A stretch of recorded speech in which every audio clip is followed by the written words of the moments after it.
자, 일단 여러분들이 이 김영철전을 어떻게 배웠어요? 무슨 소설이라고 했었어요?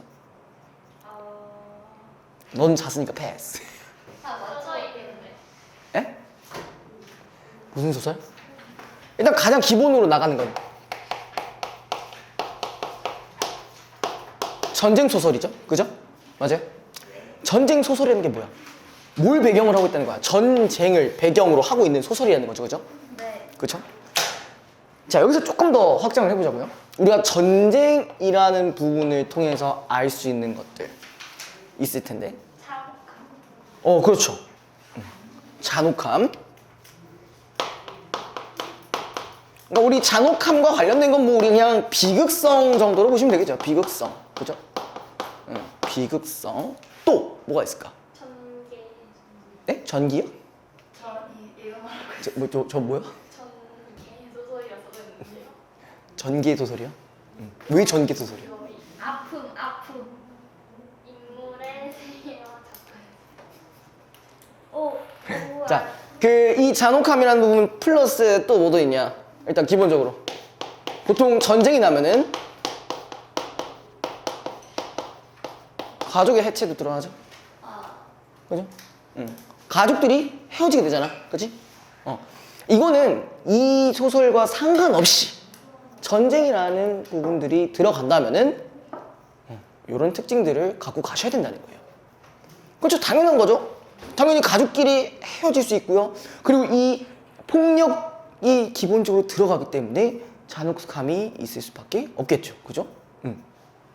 그리고 이런 말도 있었을 텐데, 김영철이면은 아마 사람들이, 등장인물이 평범한 사람들이란 말도 했을 거예요. 네. 지금 들어봐요? 들어봤어요. 들어봤어요? 그쵸. 평범한 사람들. 평범한 인물들이에요. 그죠? 보통 우리 전쟁 소설이라고 해서 거기서 애지간히 나왔던 뭐 작품들이 여러 가지 있을 텐데 거기에서의 주인공들은 항상 영웅적 면모가 있었어요. 영웅적 면모. 그러니까 막 한 번 가라면 쓱 휘두르면은 막 10만 명 다 나가 떨어져 가고 막 그래.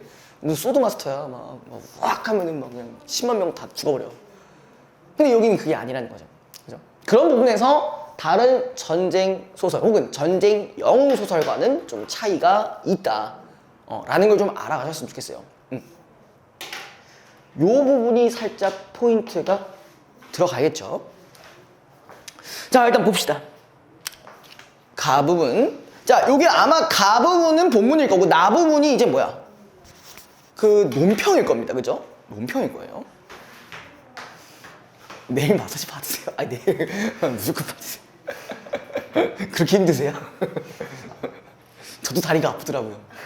저도 오늘 등산 갔다 왔는데 아침부터 아침 10시부터 막 갔다 왔는데 제가 운동을 그러니까 등산을 정확히 안 한 지는 1년이 됐고요. 운동을 안 한 지는 한 4, 5년이 된 것 같아요. 와, 그러니까 막 허벅지가 막 땡겨.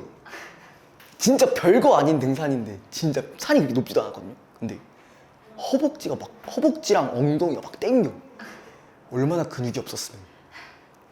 그래서 막 사람들이 다 놀리더라고.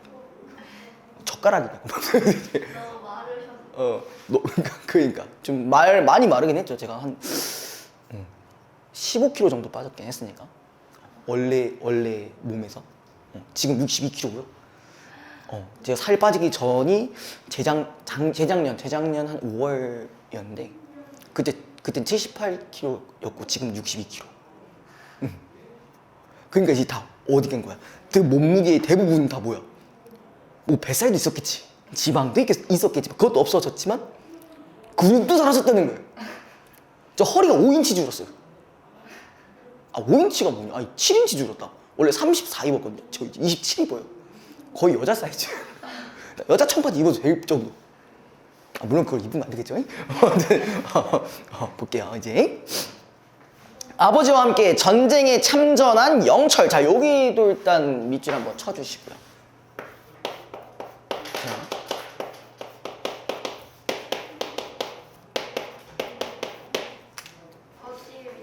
아버지와 함께 전쟁에 참전한 영철, 거기. 자, 그 얘기를 통해서도 알 수 있는 부분이 있어요. 지금 뭐야? 가족 단위로 참전을 한 거잖아요. 그죠? 맞아요? 그리고 얘는 시대가 언제예요? 조선시대 아니에요? 그쵸? 조선시대죠? 자, 조선시대 당시에 그러면 영철이 뭐 몇 살인지는 지금 뭐 정확하게는 몰라. 그죠? 정확하게 몰라. 근데 아버지도 전쟁에 가고 아들도 전쟁을 갈 정도면은 그만큼 어떤 상황이라는 거야? 이 전쟁 상황이 급박한 상황이라는 얘기겠죠. 열악한 상황이겠죠. 그쵸? 열악한 상황이니까 야, 봐봐요.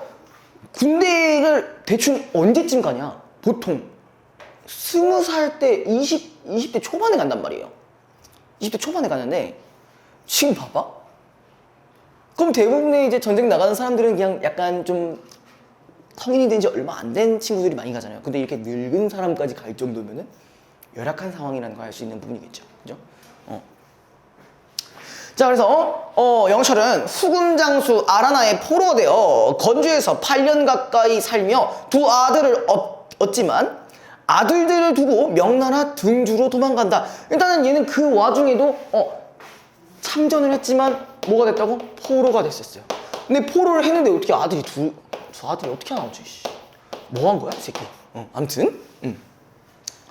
자, 그래서 등지에서 6년을 지내며 다시 두 아들을 얻은 영철은 고향 사람을 만나 그의 도움을 얻어 간신히 조선으로 돌아온다. 일단 여기서는 이제 고향 사람이 이제 영철의 조력자라고 볼 수가 있겠죠, 그렇죠? 맞니? 그 다음에 고향에서 다시 가정을 꾸린 영철은 조선의 군대가 후금의 구원병으로 명나라와의 전쟁에 동원되었을 때 임경업 밑에서 종사하게 되자. 임경업 일단 믿으셔보자. 이 조선시대 당시에 어떤 사람이었냐? 좀 유명한 장수였어요. 아마 혹시 임경업 전이라고 들어보셨어요? 거기서 임경업은 약간 조금 능력이 출중한 약간 영적 면모를 가진 사람이었는데 여기서도 마찬가지로 등장하네요. 근데 일단 우리는 뭐라고? 평범한 사람이라고 했었죠. 여기에서의 인물 기본적으로 다 평범한 사람들이라고 했어요. 그죠? 자, 근데 지금 요 앞부분의 줄거리만 봤을 때 알 수 있는 부분이 뭘까요? 이런 전쟁들이 계속 어떻게 되고 있어요? 전쟁들이 반복하고 있죠. 계속 반복되죠. 전쟁이 반복된다면은 자, 계속 이 김영철은 시련을 반복해서 겪은 사람인 거예요. 우리가 안 좋은 그런 상황, 이 시련을 반복한다라는 얘기는 뭐야? 이 부분도 마찬가지 비극성을 강조하는 부분이겠죠. 됐나요? 자, 그래서 이제 이때 임경업이 명나라 장수에게 조선과 명나라 두 군대가 서로 상해를 끼치지 말자는 내용의 편지를 보낸다. 그럼 이거는 뭐야? 잠깐 뭐 휴전 같은 걸 한 거겠죠, 그죠? 맞나요? 자, 그 다음에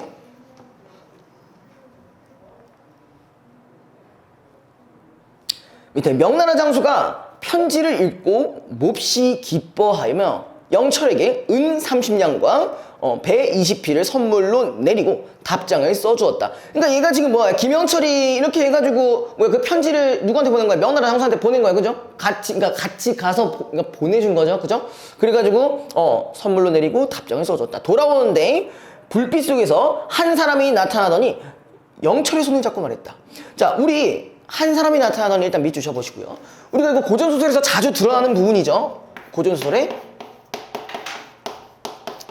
우연성, 그죠? 갑자기 본 거야, 갑자기. 예.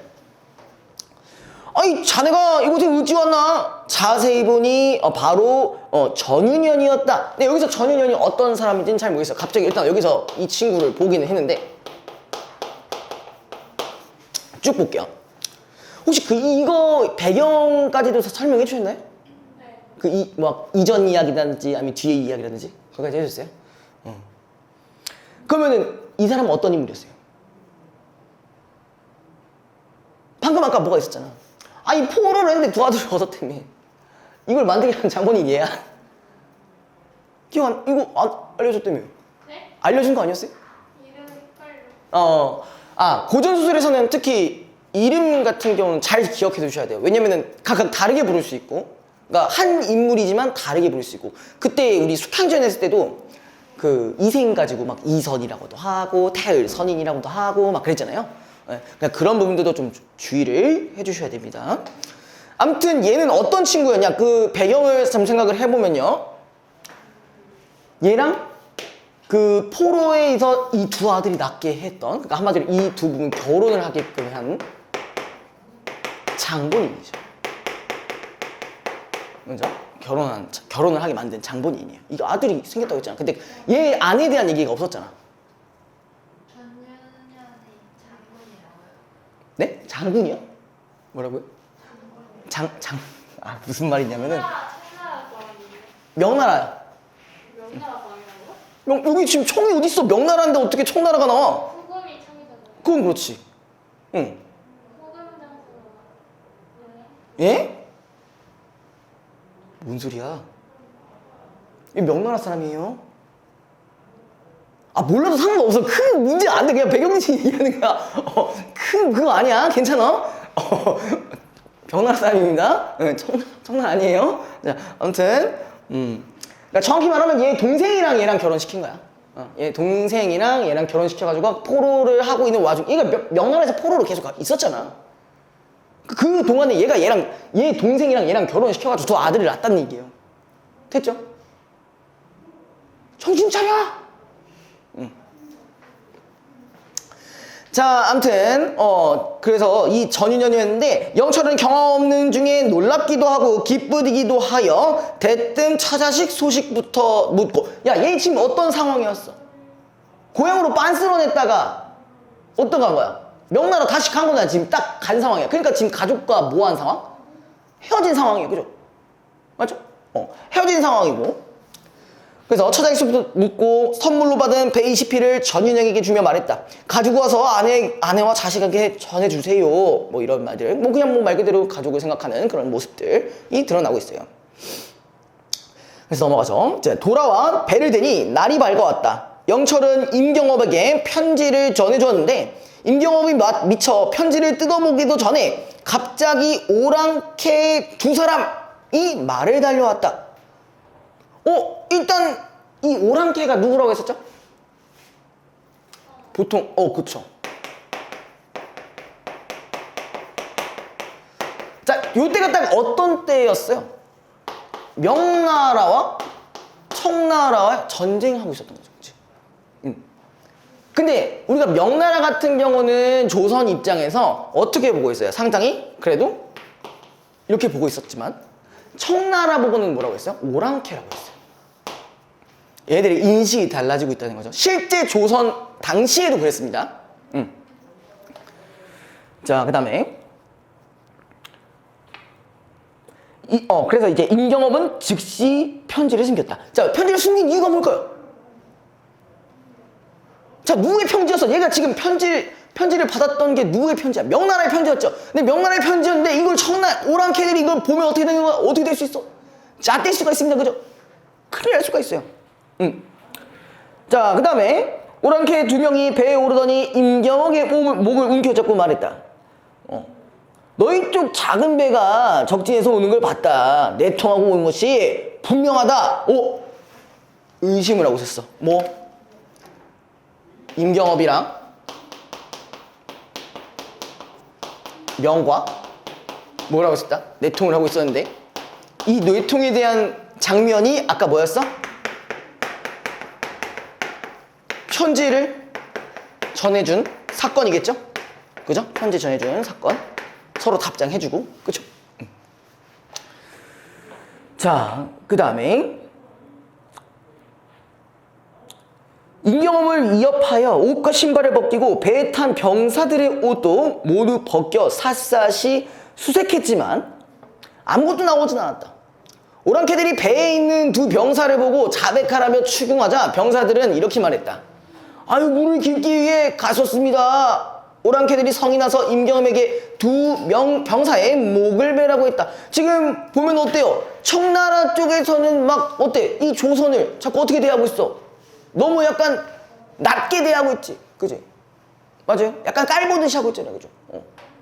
아니 갑자기 자기 보고 야 자기 부하 2명 죽여버리려고 하면 그게 막 이게 사람 새끼입니까? 그죠? 자 아무튼 임경옥은 소교에게 눈짓을 해 다른 섬에 가서 목을 베게 했다. 그러니까 한마디로 뭐야?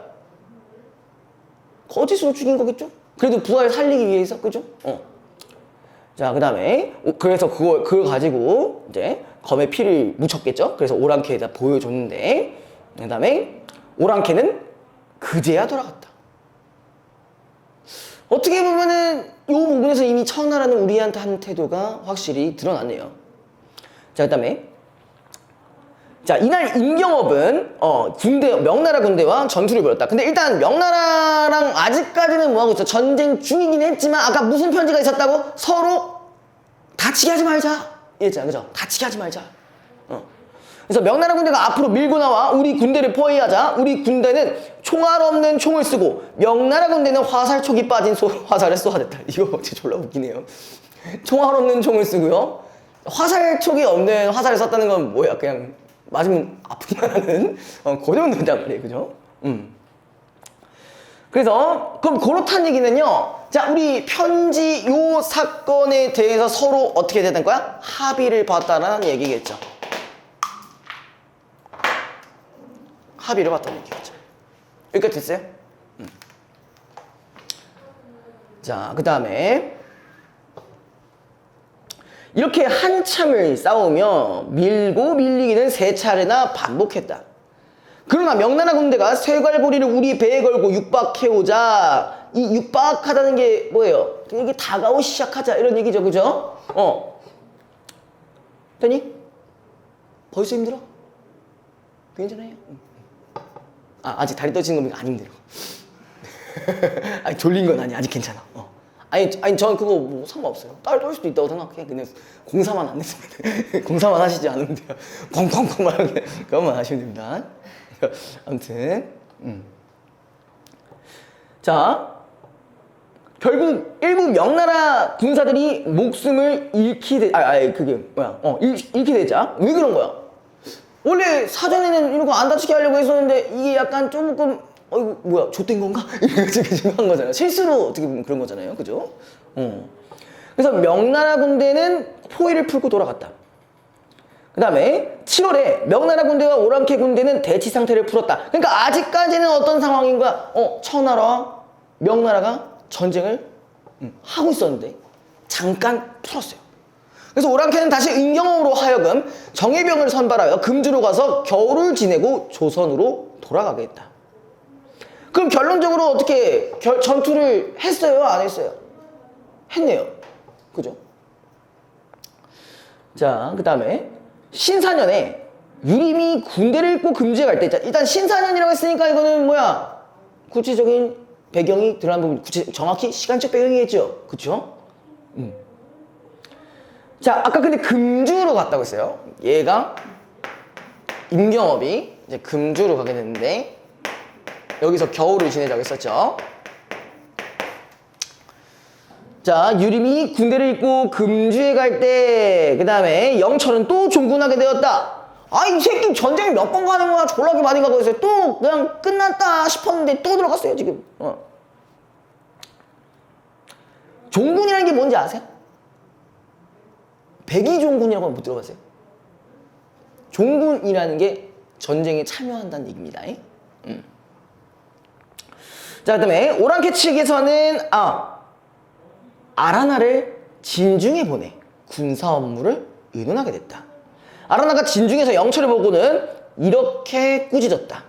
근데 아까 아라나 뭐 되게 인물들이 또 나왔어. 그죠? 아까 처음에도 있지 않았어요? 그죠? 아라나의 포로가 되었다고 했었는데 근데 여기에선 어때? 상당히 생각보다 호의적입니다. 그죠?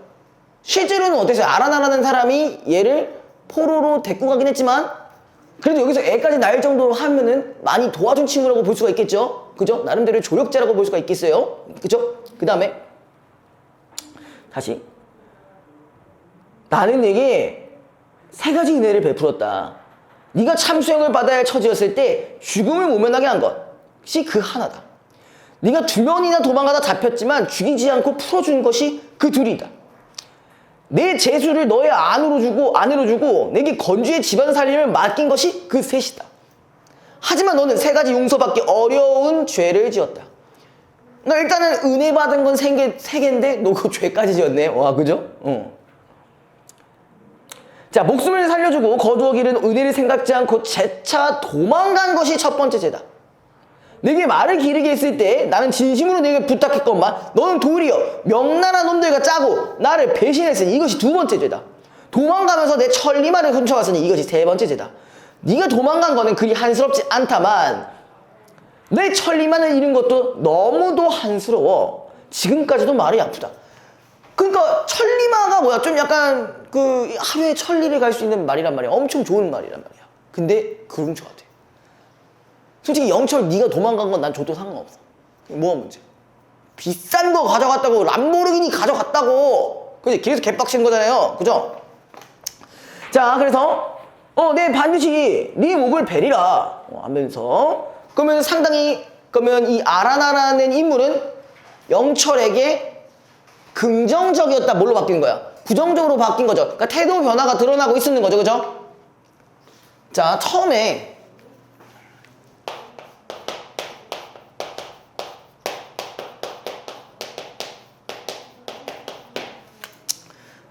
이런 얘기 있었어요. 은혜를 세 가지를 베풀었고요. 그 다음에 그의 반대로 영천은 죄를 세 가지를 저질렀어요. 그죠? 그러니까 그럼으로 인해서 긍정에서 부정으로 뭐가 일어났다? 태도 변화가 일어났다.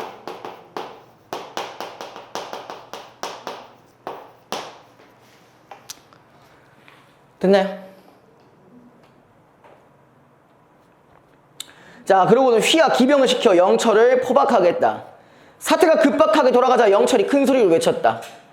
말을 훔쳐 달아난 죄는 제게 있지 않습니다. 그건 명나라 놈들이 한 짓이고 그 당시에 그놈들의 계획을 따르지 않았다면은 9명이 저를 베는 건 손바닥을 뒤집는 일인 것, 손바닥을 뒤지는 것처럼 쉬운 일이라고 이런 얘기를 했어요. 자, 주공께서는 사정을 잘 헤아려 주십시오. 그러니까 얘는 뭐 나름대로의 핑계가 있었어요. 그죠? 핑계라기보다는 그러니까 어쩔 수 없이 명나라 군대의 협박이 들어왔기 때문에 이렇게 됐다는 건데, 자, 계속 이 영철의 삶을 보면요, 어딜 가도 핍박받고 있어. 그죠? 명나라를 가도 핍박받아, 여기 와서도 핍박받아, 막 이러고 있잖아요. 그죠? 그러니까 얘는 전쟁 상황 속에서 뭘 받을 수밖에 없는, 피해를 받을 수밖에 없는 어떤 인물이야? 그냥 말 그대로 조선의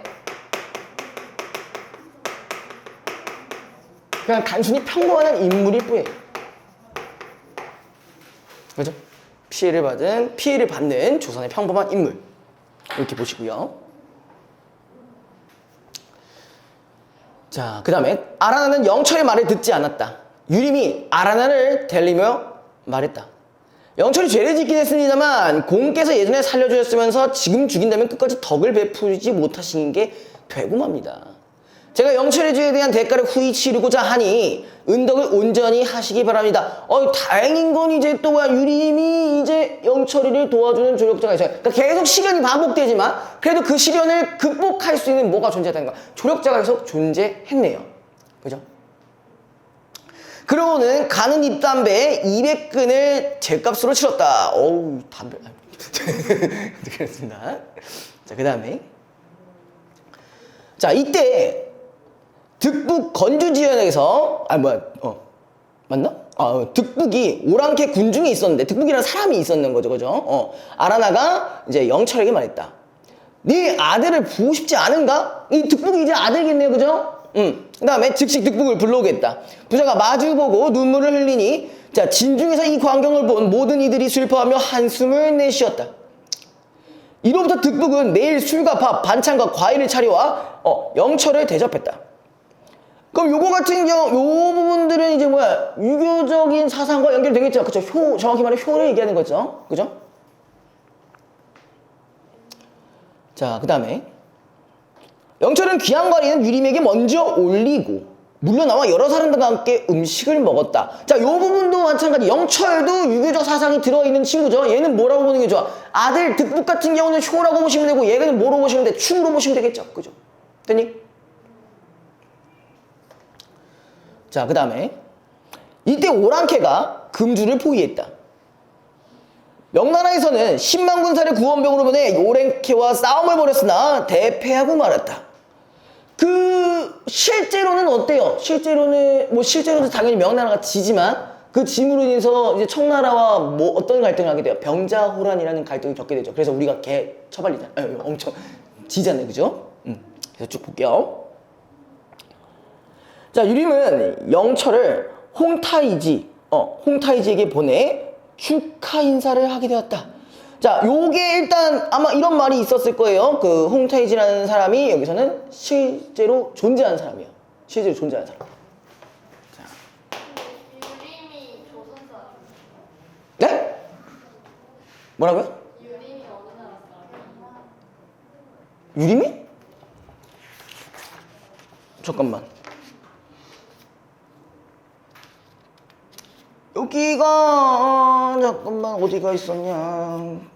여기 뭐 정확하게 뭐가 나오지는 않긴 했는데 이 지문만 봐서는 안 나와 있기는 한데 아마 조선일 겁니다. 아마도. 조선이랑 청이랑 같이 싸우는 거예요. 그러니까 어떤 상황이었냐면은 일단 중요한 건 청과 명나라가 일단 싸우고 상황이었잖아. 근데 우리나라도 지금 명나라랑 싸우는데 여기서 뭐 했어? 그냥 우리 다치지 말게 하자고 조약을 했지. 그죠? 근데 왜 명나라랑 싸워요? 조선? 청이 너 이 새끼 명나라 다 조져 막 이런 식으로 돼가지고 그래서 그런 거지. 뭐야? 그럼 다시 얘기해 줘. 봐봐. 아이 뭐 어쩌라 이게. 했대요 다음 거. 어? 했대요 다음 거는. 그러니까 다시 한번 얘기를 해주면은 그냥 혹시라도 다시 얘기하면 자 일단 청과 명이 지금 싸우고 있어요. 그죠? 그리고 우리가 조선이 어디에 꼈어? 청나라한테 꼈어요. 근데 이게 자발적이 아니야? 자발적이 아니에요? 협박 같은 걸 받은 거지, 그치? 협박을 받았거나 아니면은 위협을 받았겠죠? 그래서 어쩔 수 없이 얘랑 전쟁을 하게 되는 거야. 그러니까 이쪽 편에 어쩔 수 없이 어쩔 수 없이 얘랑 같이 전쟁을 하게 되는 거야. 그러니까 둘이 뭐 안 다치게끔 하는 조약을 쓴 게 그런 거겠죠. 그런 것 때문에 그런 거겠죠. 왜냐면요, 이걸 이해를 하려면은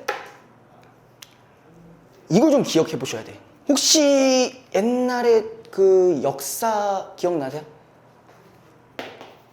이런 말이 있는데,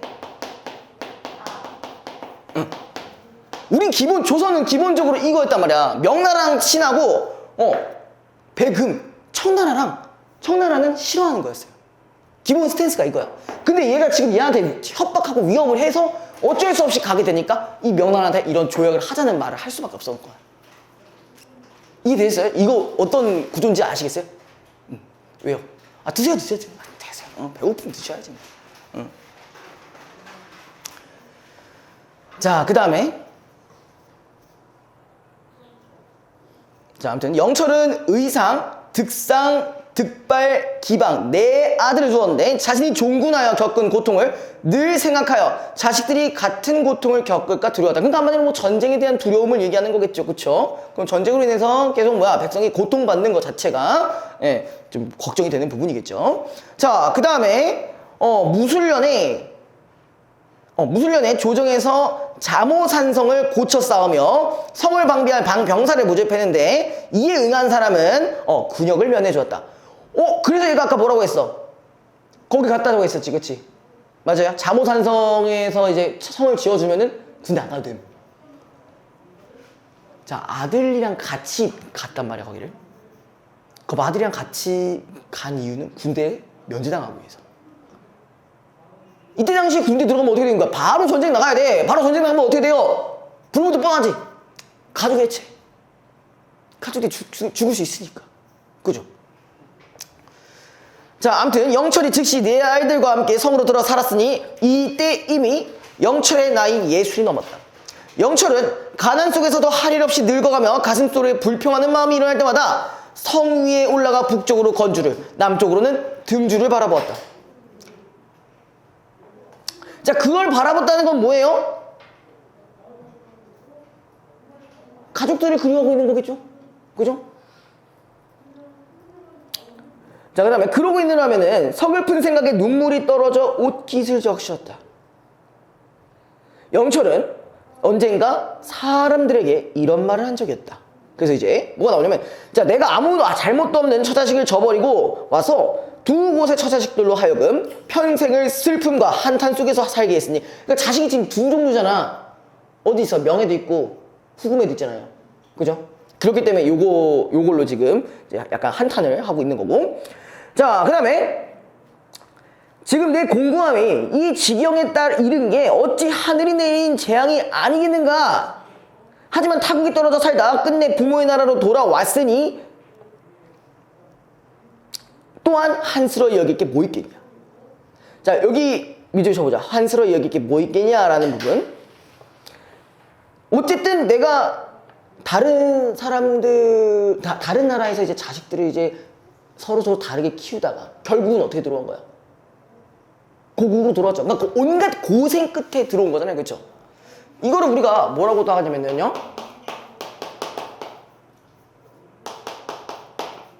이렇게 얘기하면 돼. 인과응보는 아마 들어봤을 거예요. 같은 맥락입니다. 자, 그 다음에 영철은 20여 년간 성을 지키다가 84세 되던 해에 죽었다. 야, 84세 때까지 군대에 있었어요. 얘는 맨날 군대에서만 있었네, 거의. 그죠? 자, 그 다음에 나 부분 볼게요. 자, 김영철 전에는 조선 백성 김영철과, 자, 말 그대로 백성이라고 했으니까 아까 그 평범한 인물 얘기했던 거고, 전쟁 체험과 고향의 가족과 재회하기 위한 고달픈 인생 역정이 담겨 있다. 17세기 초 만주일대에서 후금, 명, 조선은 군사도로 충돌한다. 이때 강홍립의 군대가 명나라 군대를 지원하기 위해 출정했다가 후금에 투항하는 심하 전투가 벌어졌는데, 이 전쟁에 동원된 김영철은 후금의 포로가 된 후에 명나라를 거쳐 조선으로 돌아오는 과정에서 13년이 넘는 세월을 보낸다. 김영철은 간신히 고국에 돌아온 이후에도 후금의 지시를 따라하는 조선의 구원병으로 거기 미주 쳐보자. 구원병으로 명나라의 전쟁에 연이어 동원되고. 맞죠? 얘 계속 명나라랑 어쩔 수 없이 싸워야 되는 상황이었죠. 그죠? 방금 요 얘기가 지금 여기서 나온 겁니다. 그래서 죽을 때까지 전쟁터를 떠나지 못한다. 김영철전에서는 후금을 하나의 국가로 인정하지 않고 오랑키로 낮춰보거나 명나라와 협력하여 후금과 싸워야 한다고 주장하는 조선인들의 모습이 나타난다. 이는 작가 또한 당시 조선인들이 가지고 있었던 숭명반청 사상, 그러니까 명나라를 숭상하고 청나라를 반대한다, 뭐 이런 얘기죠. 그죠? 자, 이런 태도에서는, 자, 근데 여기서 좀 넘어가서 병자호란이 일어났을 때는 이제 그 조선 사람들이 이제 두 가지 생각으로 나눠집니다. 혹시 그거 아세요? 북벌론. 기억나세요? 요거 다음 병자호란 이후 때 이렇게 대두기 시작해요. 북벌론을 할지, 북한론을 할지. 그래서 그 배경으로 했을 때 나온 게 허생전. 자, 아무튼 이런 태도에는 당시의 국제 정세를 제대로 파악하지 못한 시대착오적인 측면이 강하게 드러난다. 이게 뭔 말이에요? 결국 누가 이겨? 청나라가 이기죠. 그리고 청나라가 문물이든 뭐든 엄청나게 발전을 한 나라가 된단 말이죠. 그죠? 그래서 그거를 모르고 괜히 뭐 한 거야? 괜히 깜치다가 우리가 자퇴할 뻔한 거죠. 자, 넘어갑시다. 자, 두 곳의 처자식과 관련하여 A, B를 이해한 내용으로 적절하지 않은 것은, 자, A가 아까 뭐였냐? A 부분이 거기였죠? 명나라 쪽이죠? 명나라 쪽. 그 다음에 B 부분이 어디 쪽이에요? 후금 쪽이겠죠? 그죠? 자, 볼게요. A에서 영철이 전윤행에게 처자식 소식을 물어본 것은 명나라에 남겨온 아무 잘 것도 없는 처자식의 안부가 궁금한, 그건 맞겠네요. 그죠? 네, 2번. B에서의 득북은 영철이 아라나 밑에서 지낼 때 얻은 자식으로, 후금에서 있었던 자식이었잖아요. 그죠? 영철은 득북과 같이 타국에 남겨온 자식들이 평생을 슬픔과 한탄 속에서 살았을 거라 생각하며 안타까워했다. 맞겠네요. 그죠? 3번. A에서 배 20필이 두고 온 처자식에 대한 영철의 염려. 그래서 줬잖아. 그지? 그 사람이 줬잖아. 드러내고 있다면은 B에서는 술과 밥, 반찬과 과일은 부모의 나라로 돌아간 영철에게 효를 신청하는 득북의 말. 이것도 연결이 가능하겠네요. 그죠? 4번. 자, A의 전유녀는 처자식을 생각해 명나라에 협력할 것을 요구하고, 그런 말이 일단 협박한 적은 없는 것 같은데. 그죠?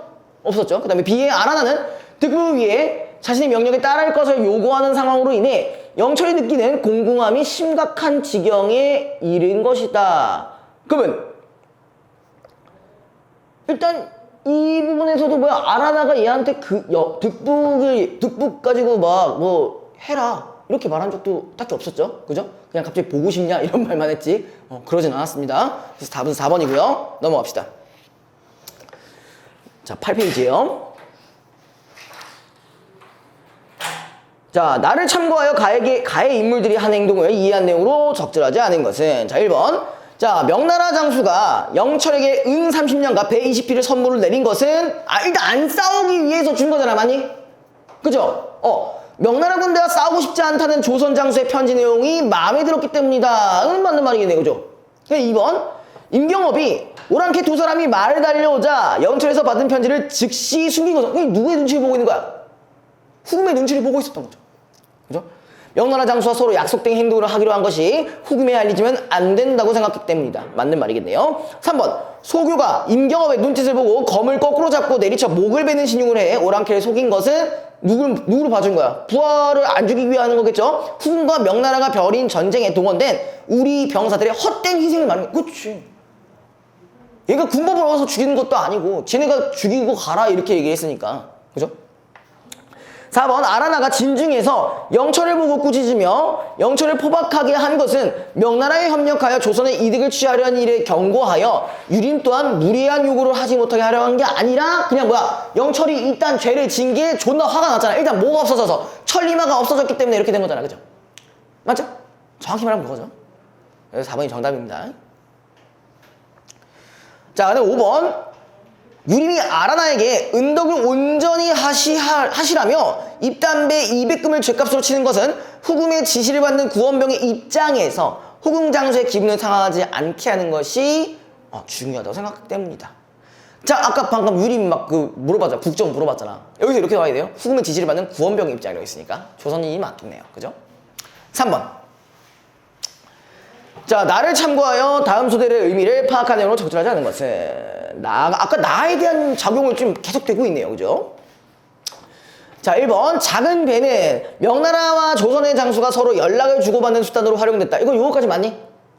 요거까지 맞죠? 오랑캐 두 사람은 이것을 보고 임경업을 그치, 이거 보고 이 새끼들 둘이 작당하고 있나 이 생각하고 있었지. 이거 맞네요. 2번. 총알 없는 총은 명나라와 협력해야 한다는 친명 노성이 전쟁터에까지 영향을 미치고 있었음을 드러내는 것. 이것도 그렇게 해석할 수는 있겠네요. 그죠? 명나라 군대를 공격하라는 후금의 명령을 따르지 않는 방법이 된다. 서로 다치지 않게 하기로 했으니까 이것도 맞는 말이고요. 3번. 정예병은 임경업이 이끌게 된 후금의 병사들로서 명나라와의 우호관계를 포기하고 후금의 편에 서기로 한 조선 장수대에 대한 후금의 신뢰가 과거에 비해 그런 건 아니죠. 그렇죠? 과거에 비해 깊어진 적은 몰라. 일단 이것부터 틀렸죠. 서로 신뢰가 깊지 않잖아. 그냥 어쩔 수 없이 하는 거잖아. 그죠? 계속 정예병을 본다 해서 신뢰가 깊어서 보내는 건 아니잖아요. 그죠? 그래서 3번이 정답입니다. 그럼 4번. 신망군사는 후금과의 전쟁에서 승리하기 위해 명나라가 보낸 구원병 부대로, 여기까지 맞죠? 자, 이들이 전쟁에서 대피하는 사건은 명나라를 계속해서 섬겨야 한다는 명분이 시대착오적임을 개발렸잖아요. 알아야지. 그죠? 5번. 성은 나이가 든 김영철이 죽을 때까지 지켜야 했던 곳으로 여기까지 맞고요. 그 다음에 후금과 조선, 조훈과 명나라의 전쟁이 계속되는 역사적 상황 속에서 조선의 백성이 고단한 삶을 살게 된 상황을 드러내고 있다. 그 얘 자체가 그 백성으로 충분히 연결이 가능하겠죠. 그죠? 답이 3번입니다. 넘어갑시다.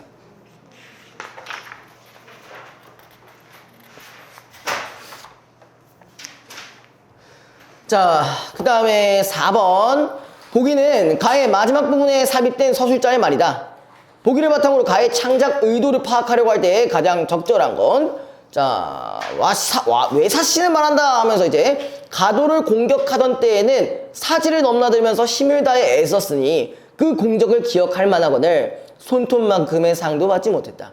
게다가 현령은 말값을 받아냈고 호조에서는 입담배 값으로 은을 내놓으라고 도촉했다. 그리하여 늙어서도 성지키는 일을 하다가 끝내 가난 속에서 울적한 마음을 품은 채 죽고 말았으니. 자, 이거 아까 현령 부분이랑 호조 부분 거기 한번 밑줄 쳐보자. 김영철이 가난할 수밖에 없는 이유는 전쟁에 대한 이유도 있었겠지만 뭐야? 그때 당시에 조선 관리들의 부패함도 있었겠네요. 그죠? 그것도 같이 적어주시고요. 조선 관리들의 부패함. 자, 그래서 이제 울적한 마음을 품은 채 죽고 말았으니 이 어찌 천하의 충성스러운 선비를 격려하는 방법이란 말인가. 나는 영철의 일이 잊힌 채 세상에 드러나지 않음을 슬퍼하여 이 전을 지어 후인에게 보임으로써 우리나라 김영철이란 사람이 있었음을 알리고자 한다. 그냥 이런 사람이 실제로 존재할 수도 있고 아닐 수도 있겠지만 뭐야, 이때 당시에 살았던 백성들의 고통이 있었다는 걸 알 수 있게 해주는 거겠죠. 1번. 다른 나라의 전쟁에 동원되어 전투를 승리로 이끈 주인공의 행정을 칭송하기. 이게 뭔 개소리야. 아니죠. 칭송 아니죠. 2번. 충성도를 선비들을 더욱 궁핍한 삶으로 내몰드는 탐관오리들의 문제. 이건 얘기 아니잖아. 그러니까 보기만 보면은 아닌 거잖아. 그치? 그러니까 보기만 보면 그렇게 판단할 수는 있지만 그건 아니죠. 전체적인 가의 창작 의도니까 전체를 꿰뚫는 부분을 찾아야 됩니다. 3번. 평생 사지를 넘나들며 나라를 위해 싸웠으나 그 가치를 인정받지 못한 선비의 삶을 소개하러 한 것이다. 요게 가장 맞는 말인 것 같아요. 혹시 모르니까 4번, 5번도 볼게요. 주인공이 타향에서 겪은 낯설고 신기한 사건. 그딴 거 없어요. 그죠? 넘어가시고요. 5번. 전쟁이 끊이지 않는 시대를 살아간 선비의 삶 속에서도 행복하고 순간순간 그런 말이 있었나? 그런 적이 잘 없었던 것 같은데 잠깐 밥 먹은 것밖에 없는 것 같은데요. 그래서 답은 3번입니다.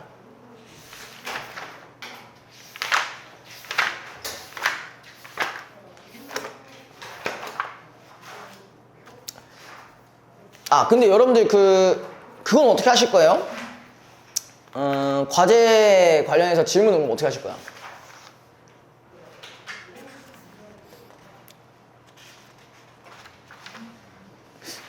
카톡으로라도 질문을 하시는 게 좋을 것 같아서. 우리가 지금 피드백 할 시간이 그렇게 많지가 않아서 그렇게라도 해야 될 것 같은데? 네. 친구는 뭐 할 거 없었어요? 질문할 거 없었어? 표시를 해놔요. 표시해놓고 말씀해주세요. 시해줄까?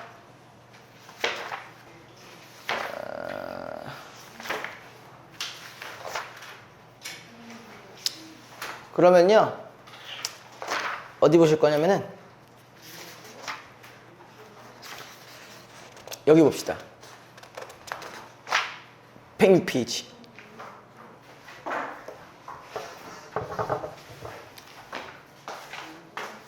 많이 힘드세요? 쉬면 안 돼. 벌써? 아니, 시 하나만 하자. 참여형 먼저. 시 하나만 하고 쉽시다. 그의 반은 왜 안 해요? 뭐라고? 앞에 시는 왜 안 하고 뒤에 시를 해요? 이게 더 너네한테 쉬워 보여서? 왜? 해줘 거기? 난 상관없긴 한데 이게 더 너네한테 훨씬 쉬울 것 같은데? 어차피 하긴 할 거지만.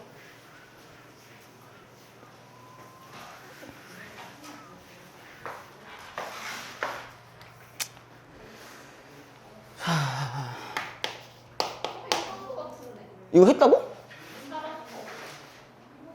이거 했다고? 학교에서 한 거 아니야? 학교에서 했나? 나 너네랑 한 기억이 없는데요? 학교에서 한 거. 자, 3회로 일단 우리가 이거는 기억을 해두셔야 되는데 제가 이 얘기를 한 번도 해준 적이 없겠죠, 그쵸? 당연히, 그죠? 윤동주에 대한 이야기 한 번도 한 적 없죠. 여기 안 나왔잖아, 그죠? 안 나왔죠. 자, 특히 윤동주 같은 경우는 항상 나오는 키워드가 뭐야? 키워드가 뭐였어? 자, 성찰, 그죠? 자, 성찰.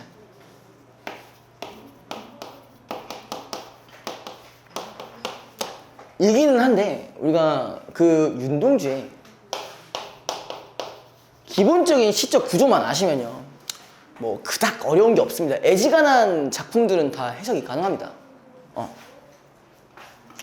그래도 이미 아시겠지만 간단하게 빨리 하고 넘어갈게요. 자, 자아성찰이라는 건 말 그대로 나를 되돌아보는 건데 그 나를 돌아보게 되는 이유가 뭐냐는 거지. 보통 우리가 이렇습니다. 자아가 크게 두 가지로 나눠져요. 아마 이 얘기는 들어봤을 거예요. 현실적 자, 이상적 자. 물론 얘는 뭐 본질이라고도 얘기하고요. 얘는 현상이라고도 얘기합니다. 현상적 자라고도 합니다. 자, 현실적 자는 말 그대로 현재의 내 모습이에요. 현재의 나의 모습이에요. 그럼 이상적 자 같은 경우는 뭐냐면 말 그대로 이상적이야. 바라고 있는 거야. 내가 이런 걸 하길 바라는 거예요.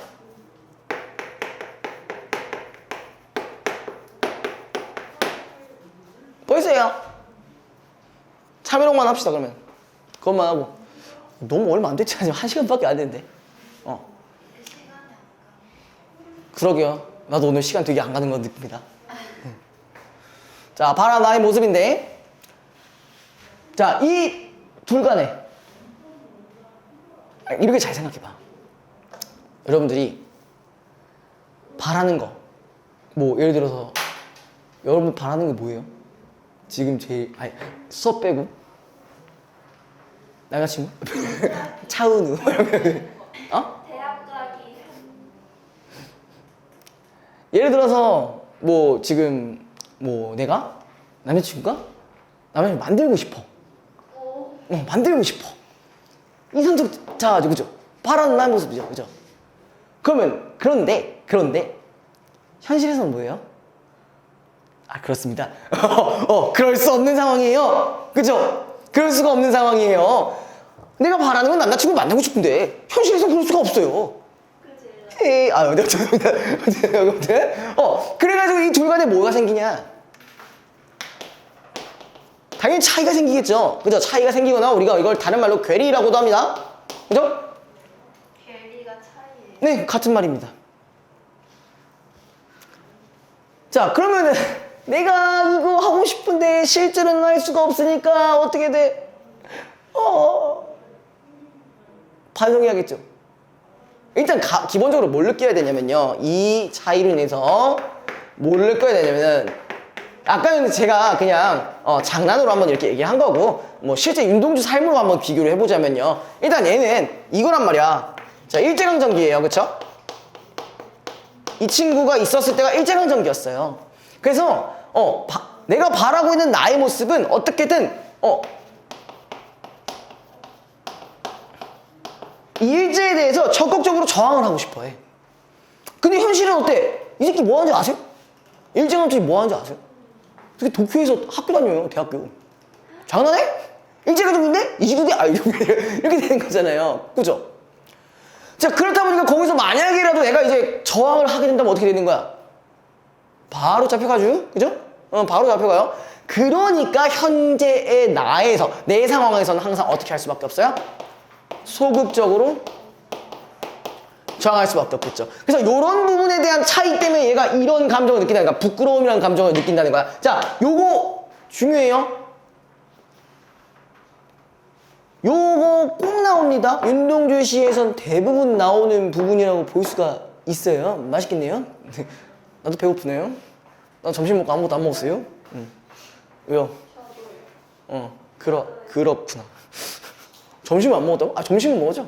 네. 네. 아니요. 도시락 까먹었어. 자, 하여튼. 자, 그래서 이 부끄러움을 통해서 이제 뭘 해야 되냐? 부끄러움을 가졌으니까 반성을 해야겠죠? 다른 말로 우리가 성찰이라고 하겠죠? 그죠? 그럼 반성에 대한 내용이 이제 뭐가 들어야 되냐?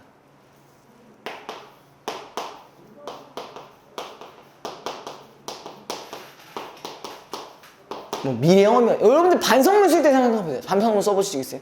안 써봤어요. 하나도 잘못한 게 없어요? 네. 착하게 살아오셨나 보네요. 친구 있어요? 있을 것 같아요. 엄청 많아요. 깜찍 써봤어요. 친구는 있어요? 있겠죠? 있겠죠? 자, 그럼 보통 반성문 쓸 때 이제 뭐라 하냐면 앞으로 뭐 다시는 그러지 않겠습니다. 아, 엄마 아빠 같은 적이 있어요. 그런 적 있어요? 저도 있어요. 앞으로 다시 그러지 않겠습니다 라고 했으니까 이런 미래어미가 주로 쓰여지겠죠. 그 다음에 두 번째, 앞으로 안 해야겠다라는 식으로 지금 뭘 하고 있는 거야? 의지를 다지고 있는 거죠. 그렇죠?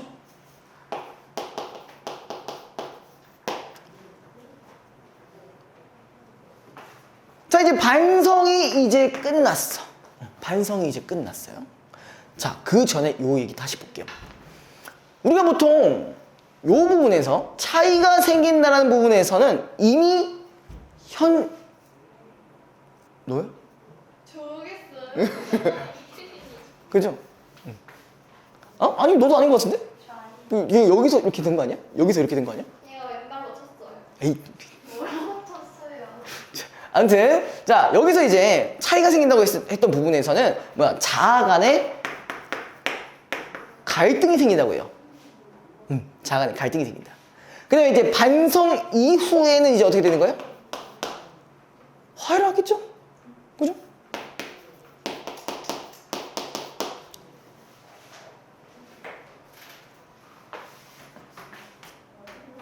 자, 요게 이제 기본적인 구조입니다. 윤동주 씨의 기본적인 구조. 자, 다시. 일단 기본적으로 현실적 자와 이성적 자가 두가 있고, 이 둘 간에 당연히 서로 차이가 있기 때문에, 그래서 이 두 자아 간의 갈등이 일어나고, 그 다음에 부끄러움을 느낄 거고. 자, 요거 포인트 제가 중요하다 했어요. 부끄러움이라는 감정 꼭 들어간다. 그 다음에 자아 간의 갈등이 있다. 그 다음에 그래서 이제 반성을 하게 되면서 나중엔 화해를 하게 된다. 자, 보통 요 포인트, 야, 여기 부끄러움이라는 포인트랑 이 반성하는 포인트, 딱 요 두 사이에 어떻게 되냐면은, 현실적 자 같은 경우는 상당히 이렇게 돼요. 너무 축약했었나? 현실적 자는 상당히 밑으로 꺼져 있어요. 예를 들어 쉽게 시어진 시 같은 경우에는 이런 말이 있습니다. 나는 홀로 침전하는 것일까? 그러면서 이제 내가 이미 난 멘탈이 다 나갔어. 반성을 하기 전까지 얘가 지금 이미 멘탈이 존나 나갔어요. 현실적 이러면서요. 그래서 이제 이상적자가 이제 반성을 해주면서 결국 반성을 하게 되면서 이상적자랑 화해가 된 거지. 왜? 근데 이상적자가 먼저 손을 내미겠죠. 악수를 하겠죠. 악수를 하면서 이러고 있다가 얘가 지금 올라오는 거예요. 그래서 일단 요 기본적인 구조는 좀 기억을 해두시고요. 요거는 참외록 말고도 다른 작품에서도 적용할 때도, 그러니까 윤동주의 다른 작품을 적용할 때도 쓰이니까 요거 좀 기억해 주시고요. 좀 빨리 쉬고 싶으세요? 일단 여기까지만 할까? 개관하고 그 다음에 본문 들어갈까요? 자, 파란 녹이 낀 구리거울이라고 되어 있어요. 자, 일단 녹이 낀 부분에서 일단 이렇게 체크를 해주셔야겠죠? 그죠? 그리고 이 거울이라는 소재, 이 거울이라는 소재 자체가 뭐야? 나를 돌아볼 수 있는 어떤 소재인 거잖아요. 그렇죠? 보통 윤동주 씨 같은 경우는 뭐가 있었냐면 뭐 자화상 같은 경우도 막 우물을 바라보고 있어요. 우물에 내 모습이 나오는 거니까. 그죠? 내 모습이 현실적 자아가 비춰질 수 있는 그런 소재가 사용됐다. 자아성찰의 소재죠. 그 다음에 이 거울 속에 내 얼굴이 남아. 그러니까 일단 얘는 나는 지금 뭐야? 얘를 부정적으로 생각하고 있어요. 그죠? 그래서 내 얼굴이 남아있는 것은 어느 왕조의 유물이기에 이다지도 욕될까? 자, 일단 거기 부분을 통해서 나는 지금 누굴? 비춰지는 어떤 현실적 자아를 어떻게 인식하고 있다? 부정적으로 인식하고 있다. 그죠? 되니? 되세요? 그래서 내가 어떻게 하겠대? 자, 기본적으로 나에 대해서 부정적으로 인식하고 부끄러움을 느꼈으니까 이제 뭐 해야 돼요? 또 성찰적 태도를 보여야겠죠. 그래서 뭘 하냐? 나는 나의 참회 글을 한 줄 해주래자. 어쨌든 간에 내가 지금 성찰하겠다는 얘기고. 그 다음에 만 24년 1개월. 자, 얘가 지금 몇 살이냐? 이때 당시에 이 친구 나이가 한 25 정도 돼요. 25살 정도 돼요. 참고로 윤동주 같은 경우는 좀 일찍 죽습니다. 30대도 안 돼서 죽어요. 이 만이 그 만년이 아니라 만 나이입니다. 만 나이. 알겠죠? 자, 그래서 만 24년 1개월을 자, 밑에 무슨 기쁨을 바라 살아왔던가. 그러니까 내가 무슨 기쁨을 바라고 살아왔던가. 그럼 여기서도 지금 뭐야? 나에 대해서 계속 부정적으로 인식 쭉 하고 있는 거죠. 그 다음에 자, 근데 그 밑에 내일이나 모레나 그 어느 즐거운 날이라고 돼 있어요. 자, 우리가 지금 현재 보통 현재 같은 경우는 마이너스로 표현하고 있었는데 자, 아까 뭐가 나왔냐면 내일이랑 그 다음에 모레랑 이런 게가 나왔어요. 그죠? 맞아요? 근데 여기서 지금 뭐라고 했냐? 이런 부분을 즐거운 날이라고 있어요. 자, 우리가 미래 한마디로 즐거운 날을 뭐야? 미래 시점을 즐거운 날로 설정한 거지. 그죠? 물론 이거는요, 당연히 요거랑도 연결시킬 수가 있어요. 이상적 자아랑도 연결이 가능하고요. 그 다음에 플러스 우리가 일제강점기를 생각해봤을 때 즐거운 날이라고 한다면은 뭐겠어요? 우리가 광복이랑도 연결이 가능하겠죠. 그죠? 그래서 이제 언젠가 시간이지 미래에 어떻게 한대? 나는 또 한 줄에 참회록을 써야 한다. 자, 근데 밑줄 써야 한다라고 하고 있어요. 써야 한다.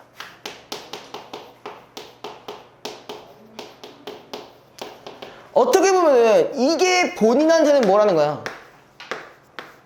의무고 여기에 대해서 의지가 있는 거죠. 의지적 태도, 그렇죠? 의지적 어조, 뭐 이렇게도 볼 수 있겠죠. 자, 그러면서 그 밑에 이런 말을 하세요. 그때 그 젊은 나이, 왜 과거에 뭐라고 했어요? 왜 그런 부끄러운 고백을 했던가? 우리가 아까 뭐라 했죠? 과거는 어쨌든 현재, 내가 지금 현재 상황에서는 마이너스로 인식하고 있고요. 그 다음에 요 미래 시점에서 이걸 바라봤을 때는 왜 부끄러운 고백을 했는가라고 지금 생각할 수 있는 거지. 왜냐면 요 당시의 현재는 과거니까. 그죠? 자, 그래서 밑에 밤이면 밤마다 나의 거울을, 야, 특히 얘네가 자, 요게 나왔어요. 이 밤 같은 경우는요,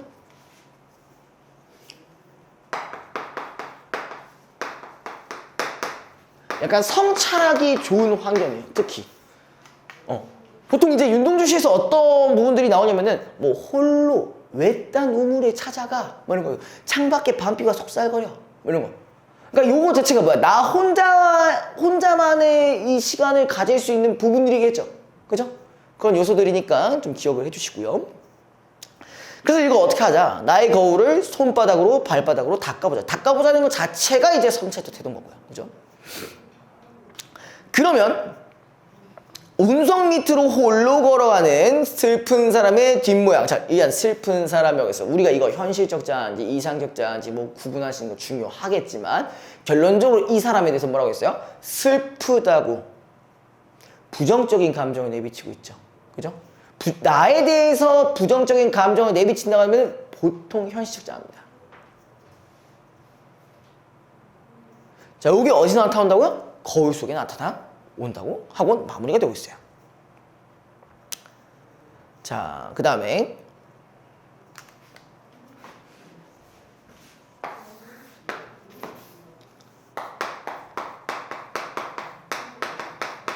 거기 작자가 옆에가 요게 아마 누가 하늘을 보았다 하는가. 그래서 신동엽 작품인데요. 자, 요 혹시 작품 아시는 거 있어요? 신동엽? 껍데기는 가라. 아마 들어는 오셨을 거예요. 그죠? 그걸 만든 작가인데요. 자, 특히 이 작가 같은 경우는 보통 좀 크게 얘기하면은 한 1950년대에서 70년대 시대를 배경으로 하고 있어요. 여기 관련된 게 뭐가 있겠어요? 이런 것도 있을 거고요. 그죠? 그 다음에 이런 것도 있겠죠. 그죠? 6.25 혹은 뭐 민주화운동, 그다음에 뭐 독재 이런 것도 있겠죠. 보통 이런 것들을 소재로 시를 짓는다고 보시면 됩니다.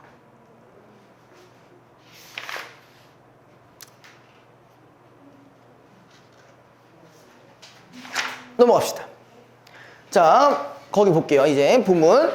자, 누가 하늘을 보았다는가? 하면서 밑에 누가 구름 한 송이 없이 맑은 하늘을 보았다는가? 자, 요런 표현법 우리 무슨 법이라고 하냐? 같은 표현이긴 한데 점점점 표현이 커지고 있어요. 무슨 법? 점층법이겠죠, 그쵸? 점층법. 자, 근데 이런 말이 있었어요.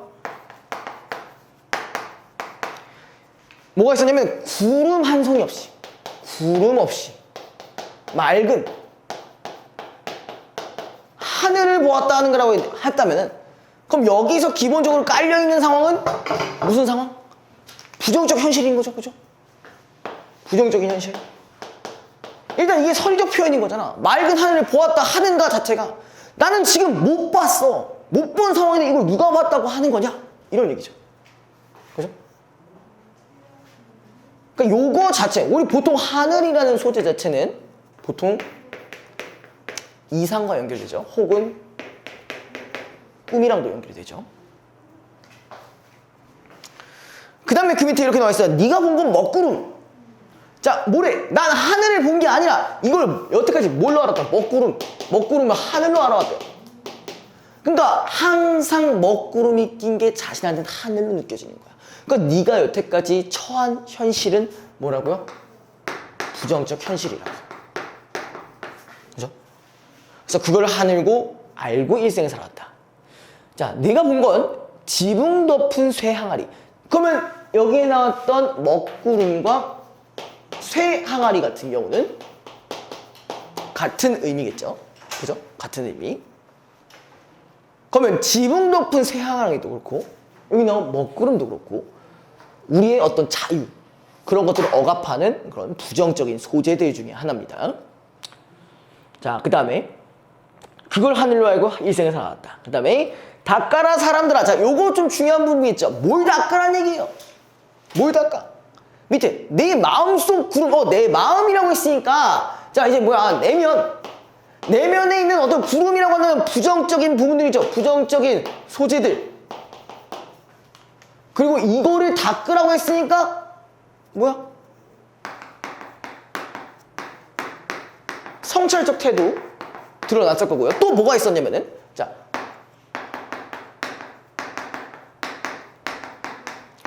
명령형 먼저 나오고요. 그 다음에 또 뭐가 나와요? 사람들아! 라고 했으니까 청자가 존재해죠. 그 다음에 요것도 넣어볼 수 있겠죠. 말을 건네는 방식. 이렇게 정리해주세요. 자, 그 다음에 찢어라 사람들아. 그러니까 닫고 찢자 이런 얘기는 뭐야? 이런 것들을 다 없애버려. 부정적인 것들을 없애버리자 라는 얘기고, 그리고 얘네들은 지금 뭐야? 문장 구조가 유사하죠. 그럼 여기에 이것도 넣어볼 수가 있겠네요. 대구법도 넣을 수 있겠네요. 그렇죠? 자, 그 다음에 자, 아침 저녁 내 마음속 구름을 닫고 티 없이 맑은 영원의 하늘을 볼 수 있는 사람. 이런 사람이 뭐예요? 이런 사람이 뭐한 사람이에요? 이미 닦고 찢은 사람들 중에 하나겠죠. 그러니까 나에 대한 성찰이 완료된 사람이라고 볼 수가 있죠. 그죠? 성찰이 되어 있던 사람을 얘기하는 거죠. 근데 이 사람한테는 뭘 안다? 밑에? 뭐라고 했냐면은 외경을 알리라고 했어요. 외경.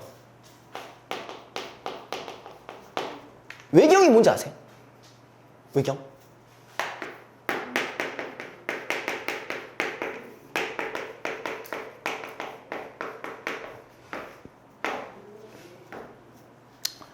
공경하고 두려운 마음이에요.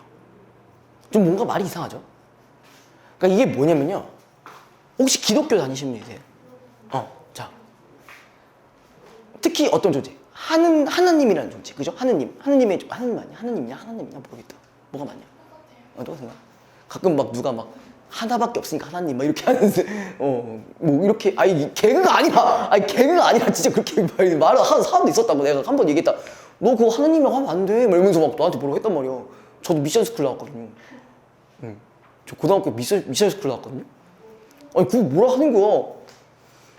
그래? 그게 그건데? 라고 하다가 막 50분 동안 설교 들었어요. 아무튼 특히 하느님 같은 경우가 성경에서 어떻게 표현이 되냐면은 어떻게 표현돼? 막 조금이라도 잘못하면 막 천벌 내리고 막 그러잖아. 그죠? 그런단 말이야. 그러니까 그런 존재에 대해서 공경을 하면서도 두려워할 수 있는 존재라는 얘기예요. 이해했어요? 물론 공경 쪽에 조금 더 포커스를 두는 게 좋겠죠. 그렇죠?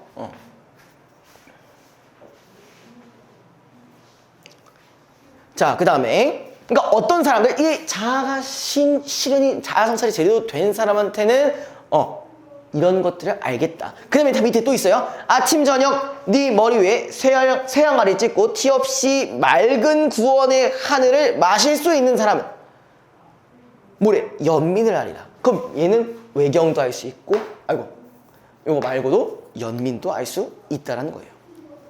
그러니까 나를 돌아봤기 때문에 이런 것들을 할 수가 있다는 거예요. 보통 연민이라는 게 어쨌든 불쌍해하는 마음이잖아요. 근데 그 불쌍해하는 마음이 내가 마음의 여유가 안 되면은 할 수가 없죠. 그렇죠? 나도 바빠 돼지겠는데. 여러분들 봐봐. 맨날 3시간씩 자. 그죠? 내가 누가 누굴 불쌍해. 이런 거잖아. 그런 여유가 없어요. 연애할 여유 없어요. 나도 없는데. 죄송합니다. 자, 아무튼 간에 그런 나를 이미 돌아본 사람, 나를 돌아보고 여유가 있는 사람들한테는 이런 것들을 얻을 수가 있다는 거예요. 자, 그 다음에 차마 삼가서 발걸음도 조심, 마음 아무리며. 그러니까 왜 차마라는 얘기를 왜 하는 걸까요? 조심해서, 그죠? 조심히 가서 마음을 아무리며, 이거는 기도하며 뭐 같은 거겠죠? 그 다음에 서럽게, 엄숙한 색깔. 이건 뭐 일단 영탄법이겠죠? 그죠? 그 다음에 서럽게 눈물을 흘려. 라고 있어요.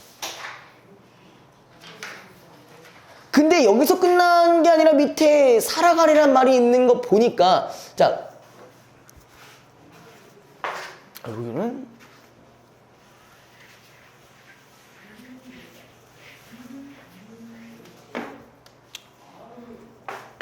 요거 이렇게 적어주세요.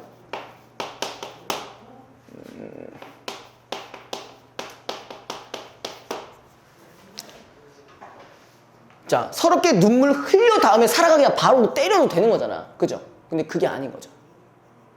의도적으로 지금 해놓은 부분입니다. 네, 살아가리라. 그래서 그러니까 내가 이제 이 세상에 대해 대하는 태도를 강조하기 위해서 했다라고 보시면 돼요. 자, 그 다음에 마지막엔 뭐냐? 누가 하늘을 보았다는 거, 여기 부분은 뭐 수미상관의 구조겠죠? 그죠? 수미상관의 구조. 네? 행가리. 행을 내린 거라고. 됐죠? 행갈비라고. 비 아니야. 갈비 먹고 싶어? 갈비라니요. 나 이거 누가 봐도 비읍이 아닌데. 갈비가 먹고 싶었던 걸로 한다. 그렇구만. 자, 수미상관이긴 한데요. 자, 아까 그 살아가리라가 형태적으로는 아직 존재하기 때문에, 여기서 존재하기 때문에 여기는 이렇게 보시는 게 조금 더 좋겠죠? 변용됐다라고 볼 수 있는 게 좋겠죠?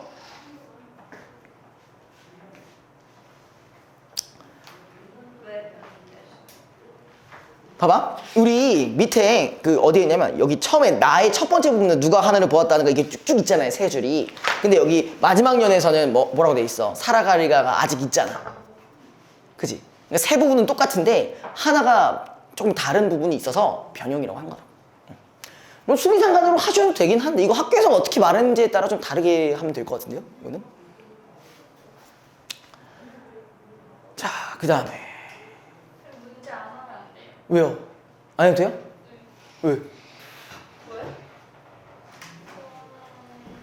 뭐 그건 기본으로 해야 될걸요? 혼자서 살 수 있으면 그래요? 너무 좋지 마. 해설도 나와 있죠.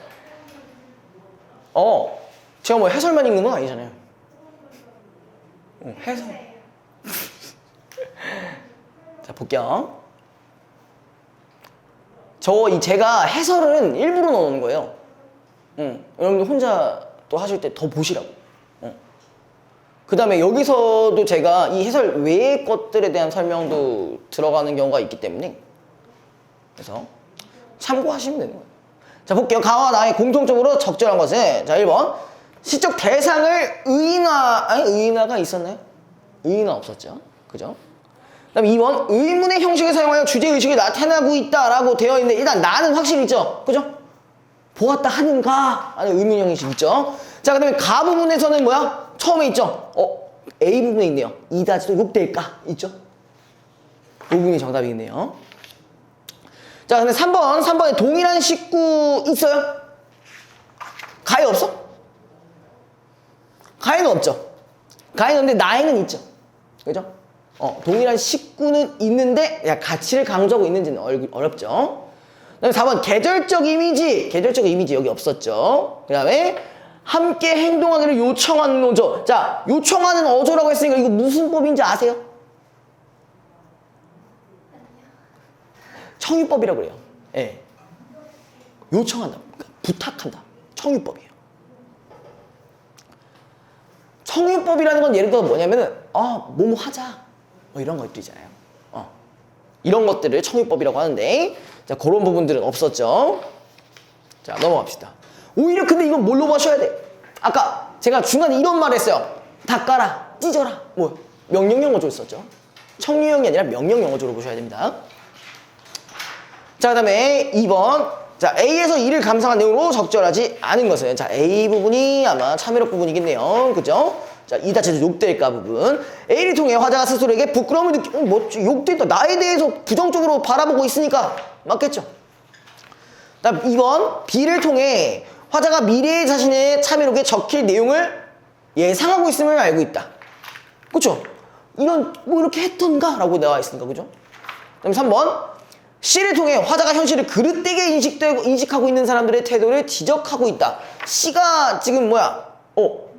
난 여태까지 그걸 하늘로 알고 인생을 살아갔다라고 했으니까 부정적으로 생각하는 거라고 볼 수 있겠죠. 그죠? 4번. D를 통해 화자가 적극적인 자기 변화를 통해 부정적 현실을 극복하리라 라고 결심하고 있대. 자, 보자. D가 뭐야? 이런 것들을 알리라라고 했지. 그치?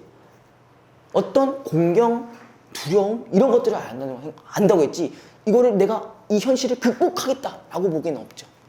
그러니까 당연히 뭐야 부정적 현실 속에서 나에 대해 돌아볼 수 있는 사람이 중요하다는 거지 부정적 현실을 극복하자는 게 아니죠.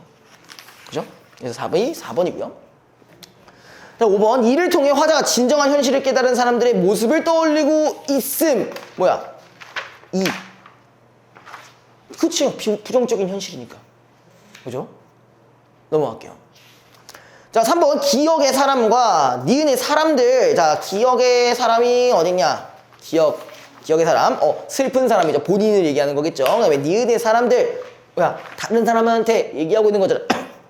그죠? 자, 볼게요. 자, 기억의 사람들은 니은의 사람들과 달리 반성과 성찰을 통해 도달할 수 있는 존재야. 야, 닦아라 사람들하고 했으니까 이 사람들은 아직 나에 대한 성찰이 안 돼 있는 사람이죠. 그쵸? 근데 아까 슬픈 사람의 뒷모양. 자, 근데 뭐야? 현실적자였잖아. 그죠? 현실적자 하는데 이미 반성이 끝난 상황이죠? 그러면 슬픈 사람의 뒷모습이라고 봤을 때 얘는 이미 끝난, 자아성찰이 끝난 화자라고 볼 수가 있겠네요. 1번이 정답입니다. 자, 그 다음에 2번. 자, 니은의 사람들은 기억의 사람들과 달리 집단적 행동을 거부하려고 했던 개인적 존재. 이건 조금 알 수가 없겠네요. 그죠? 나머지 것들은 그냥 이것이 적절한 거니까 그냥 넘어갈게요. 여기 좀 무의미할 것 같아서 4번 볼게요. 자, 보기를 참고하여 나를 감상한 내용으로 적절하지 않은 것은 자, 인간은 부정적인 현실에 대해 다양하게 반응할 수 있다. 자, 그리고 부정적인 현실. 참회록에서는 뭐였어? 일제강점기. 그 다음에 여기 같은 경우는 뭐야? 자유가 억압된 그 시대. 이겼죠? 어떤 이는 자기 내부로 침잠이라는 게 뭐냐면 내 자기 내부로 들어가서 현실과 관련한 자신의 문제를 발견하고 자기 변화를 도모하기도 하고 어떤 이는 현실의 문제를 공론화하면서 부정적인 현실을 변화시킬 수 있는 방편을 찾아내려고 한다. 가는 주권을 빼앗긴 일제강점기의 현실 속에서 무기력한 자신을 성찰하며 자신의 변화를 소망하는 목소리를 나는 자유와 민주에 대한 각성을 촉구하며 억압적 현실의 변화를 소망하는 목소리. 그러니까 극복했다라는 건 아니지만 그런 현실들의 변화가 되었으면 좋겠다라는 얘기를 하고 있는 거죠. 자, 1번. 자, 가에서 무슨 기쁨을 바라 살아왔던가 라고 참아야 글을 쓴다는 것은 일제강점기 현실 속에서 무기력한 삶을 살았다고 여기는 화자의 자기인식. 그치, 우리가 그때 내가 아까 뭐라 했어요? 소극적 저항을 하고 있었다라는 얘기 했었으니까 그 부분이랑 연결이 되겠죠. 자, 그 다음에 2번.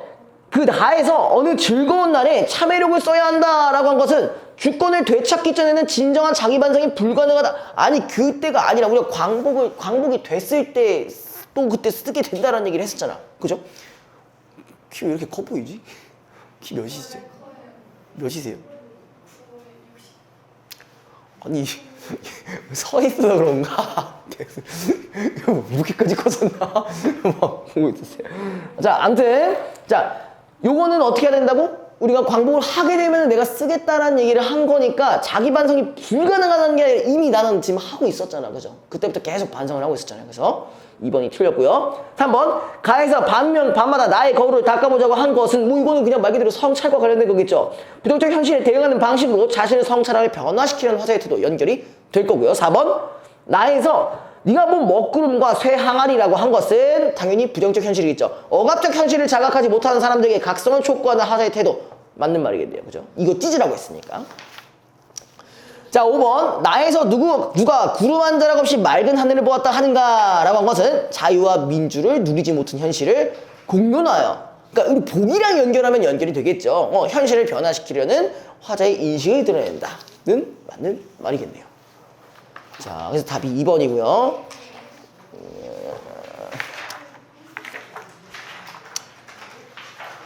자, 그 다음에 다음 시로 넘어갑시다. 이거 뒤에는 없어요. 어떤가요?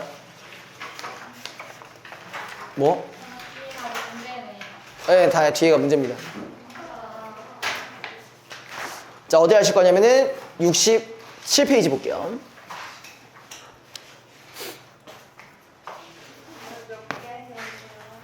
할 수 있는 거 다 해야죠. 되도록이면 광문자전까지 끝낼 생각입니다. 이거 하고 광문자전까지. 좀만 참아주이소. 안 나갔다고? 근데 안 나가면은 제가 해줄 수 있는 게 없어요. 수업이 얼마 안 남았고 여러분들 그 진도 끝날 때쯤에 진짜 저도 지금 직부 이전까지 그제서야 진도가 끝날 것 같은데 너무 많어. 자, 보자. 좀만 참아주세요. 일단 뭐 정지용 같은 경우는 아마 다른 작품들로 많이 접해봤을 거예요. 뭐 유리창이 가장 대표적일 거고, 그다음에 뭐 향수 뭐 있고, 그다음에 뭐 고향 뭐 이런 것도 여러 가지가 있었는데, 자 여기서는 좀 성격이 다릅니다. 진짜 너무 큰 것 같아. 내가 키가 그렇게 작은 건 아닌 거 아니지? 길어서 그래요. 네? 그래 길어서 더 길어 보이는 거예요. 다리 길어서 다고? 다리가 길어서 더 커 보이는 거. 보네. 다리가 긴 건가? 긴 거 맞네. 다리 엄청 길어요. 비율 붙였네? 비율 장난 아닌데? 부럽다. 야. 씨. 나도 비율. 선생님도 비율 제 A4 용지 같아요. A4 용지? A4 용지? 그냥 얇다는 거야 나? 내가 약간 이렇게 얇아요. 이렇게. 이렇게? 네 이렇게 얇아요. 뭔 말인지 모르겠다. 일단 말랐다는 얘기겠죠, 그죠? 그런 얘기겠죠? 예. 근데 맨날 응? 끼는 살쪘다고 그런다고? 기만자예요?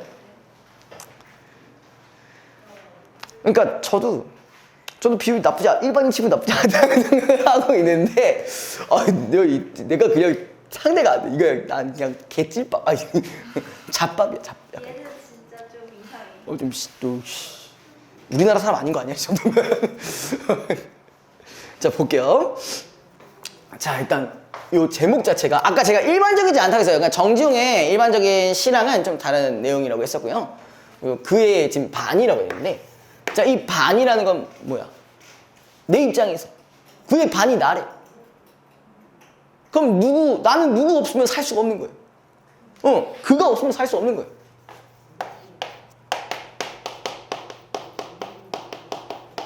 물론 이거를 그냥 말 그대로 진짜 사랑하는 사람으로 해석해도 좋겠지만, 사랑하는 사람으로 해석해도 되겠지만, 근데 여기서 조금 세계관을 확장을 시켜야 돼요. 뭐냐면요, 이때 당시에 정지용은 좋아요. 그거 좋습니다. 좋아요. 이제 좀 부담이 덜 가요. 예. 내가 그거 봤는데 아무튼 장난이에요. 장난이야, 장난. 알지, 장난이죠. 장난이야, 진짜로. 아무튼 웃지 마. 내가 키가 작아서 그래. 아무튼 자, 에? 아무튼 요 사랑하는 사람이 이 사람의 그 배경을 생각을 해보시면요, 이때 당시에 정지용이라는 사람은요, 맞아요, 기독교 출신이에요. 기독교를 믿고 있었어요. 그럼 그렇게 해석을 했을 때 이 사랑하는 사람은 결국 누굴까? 그렇지, 절대적 존재, 그죠?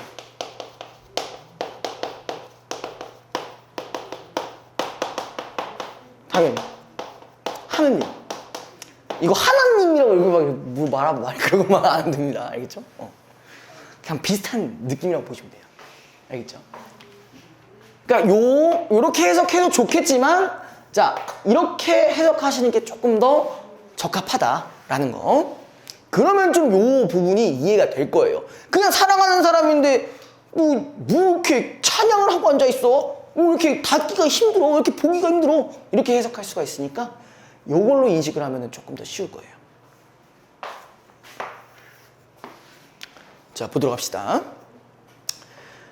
자, 내 무엇이가 이름하리 그를. 잠깐, 벌써부터 뭔가 거슬리는 게 있어. 뭐야? 이름하리 그를? 잘 반대로 해야겠죠? 그를 이름하리라고 맞겠죠? 그죠? 에? 뭐라고? 잘못 썼네, 말이. 도지법이죠. 도지법이긴 한데, 자, 우리가 마지막에요, 뭘로 마무리 짓고 있어요? 목적어로 끝을 맺고 있어요. 목적어로 의문문을 가지고 있어요. 자, 우리가 우리가 뭐라고 하냐면은 요렇게 얘기합니다. 요렇게 얘기하니까 기억은 해주세요. 요런 개념이 있다라는 것만 알고 계세요. 목적어로 끝나는 의문이 수사 의문문이라고 합니다. 왜 주황색에서 검정색이 자, 그 다음에 자, 나의 영혼 안에 고운불. 일단은 고운에 체크해 주셔야겠죠? 고운에 체크. 그 다음에 자, 공손한도 체크해 주셔야겠죠? 그 다음에 나의 눈보다 값진 체크해 주셔야겠죠? 자, 그 기준으로 봤을 때요, 여기서 말하는 이 님에 대한 나의 태도가 드러나야겠죠? 그쵸? 어떻게 생각하고 있어? 곱다고 생각하고 있고요. 또 내가 공손한 태도를 가져야 될 거고요. 그죠? 그 다음에 값지다고 했으니까 요렇게도 말겠죠. 귀하다고 생각하겠죠. 맞죠? 근데 보시면요, 중간중간에 다 뭘로 끝나는? 다 명사로 끝나요. 불, 달, 이, 금성, 고사식물 다 명사로 끝납니다. 거기 부분 묶어주시고, 네, 명사로 마무리가 되고 있다 라고 적어주세요. 명사형으로 행을 종결하고 있다. 자, 그 다음에 밑에 바다에서 솟아올라 날에 떠는 금성. 자, 금성이 뭐야? 뭐 하고 있대요? 나래를 떨고 있대요. 그게 가능해? 그 진짜 떨면 떨고 있죠 지금. 금성이 그렇게 떨면 죽어요. 알겠죠? 네. 아무튼 자, 여기서 뭐야? 요게 드러났죠? 허려법이 드러난 부분이에요. 자, 그 다음에 쪽빛 하늘에 휜 꽃. 쪽빛이란 휜이 있네요. 저 이거 무슨 대비? 색채 대비겠네요. 그죠? 색채 대비가 들어간 부분. 흰 꽃을 닮은, 흰 꽃은 다른 고산식물. 자, 여기는 체크를 좀 해봐야겠어요. 고산식물.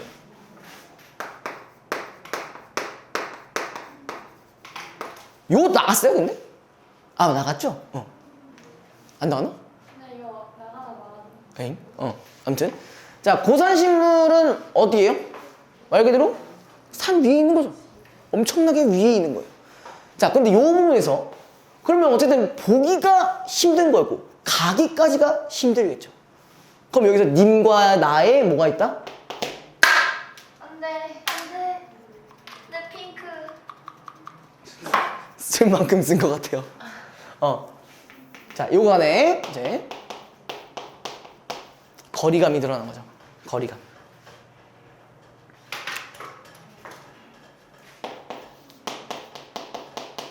플러스 접근하기 힘든 대상. 이렇게 하면 뭐야? 내가 사랑하는 사람은 왜 이런 사람이야?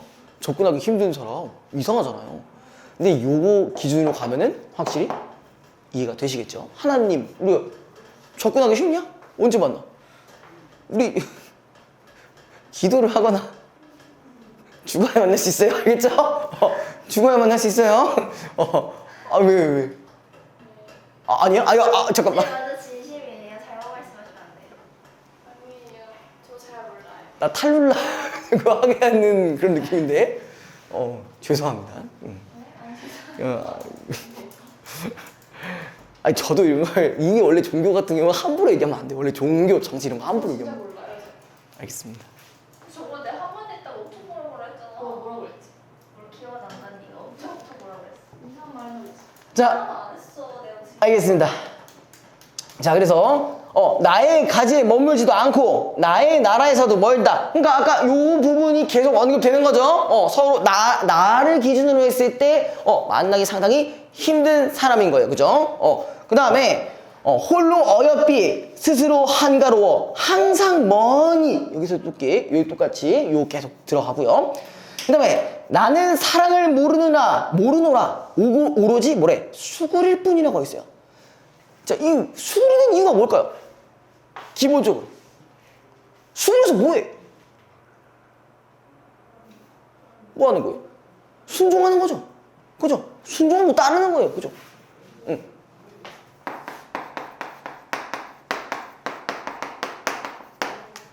그러니까 이걸 통해서 이제 님과 나의 관계가 나온 거야. 그죠? 순종. 혹은 뭐 이런 것도 써볼 수가 있겠죠. 형도, 뭐 기도, 뭐 이런 것들 쓸 수 있겠죠. 왜? 여기에서의 이 님은 항상 어떤 사람이라고? 고귀한 존재랑 그다음에 고결한 존재이기 때문에. 그 다음에 때없이 가슴에 두 손이 여미어져. 그러니까 가슴에 두 손이 여미어진다는 얘기는 무슨 말이에요? 이거? 기도를 하는 상황이죠. 그죠? 기도. 너무 잘 들리잖아요. 일부러 들으려고 들은 건 아니에요.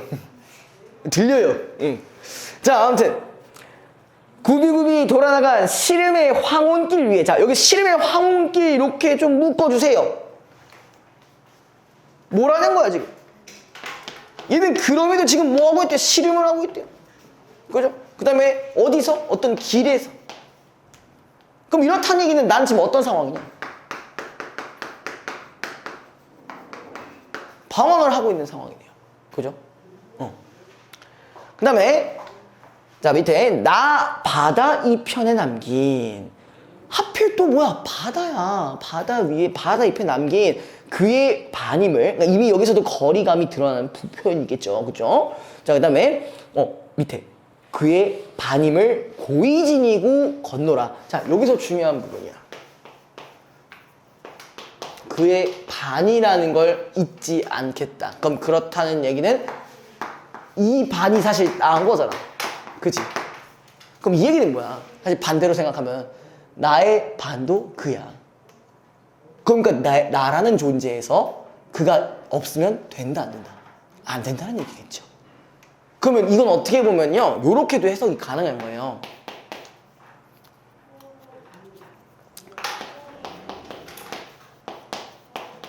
강한 믿음을 가지고 있다고 볼 수가 있는 거겠죠. 그죠? 그 다음에 건노라라고 했으니까 자 거기 부분은 이렇게 적어줍시다. 탄적 어조라고 적어주세요.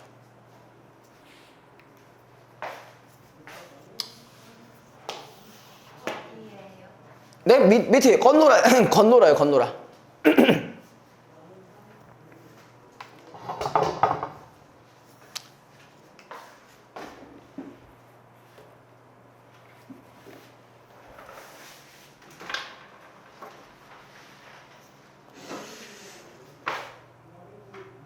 쓸 게 하나 없네요. 자, 볼게요. 이제 그 밑에 뭐라고 되어 있냐면은 사랑법이에요. 사랑법. 아, 뒤에도 교실이 있어요? 우리 거기 어디냐면은 저 교무실. 응. 교무실 뒤에 강의실 하나 있고. 근데 5층에서는 뭐예요? 5층도 강의실. 근데 왜냐면 6층에서예요? 5층에도 있고 6층에도 있고. 저희 5층에서는 안 돼요. 갑자기? 왜? 한층 항상 올라가야 돼요. 너무 저희 배려해주시면 안 돼요. 계단으로 올라오세요? 네. 엘리베이터 어떻게 달아야 돼요? 아, 몰랐어. 아, 근데 내가 5층으로 해달라고 해서 해줄 수 있는 게 아니잖아. 이미 정해져 있는 거라 할 수가 없습니다. 예. 연영과는 5층 써. 아, 와, 연영과. 몰라, 거기 무슨 과목을 하고 있는지 저는 몰라요. 국어를 하고 있는지 뭘 하고 있는지. 수업 중이에요. 그러지 마세요. 수업 중입니다. 예. 아니, 저기 수업 중이라고. 방해하면 안 되잖아. 저 한 번에 예전에 그랬다가, 그러니까 여기 요 쌤이랑 여기 친하거든요. 네, 막 제가 옆에서 막 이거 이렇게 일부러 그런 건 아닌데 이렇게 하다가 갑자기 찾아왔어. 그러면서 여기 있는 애 뒤질래? 이러고 갔어. 그런 협박을 받고 싶지 않잖아요, 그죠? 응. 네. 저 되게 놀랐어요. 갑자기 와가지고 뒤질래? 이러고 갔어.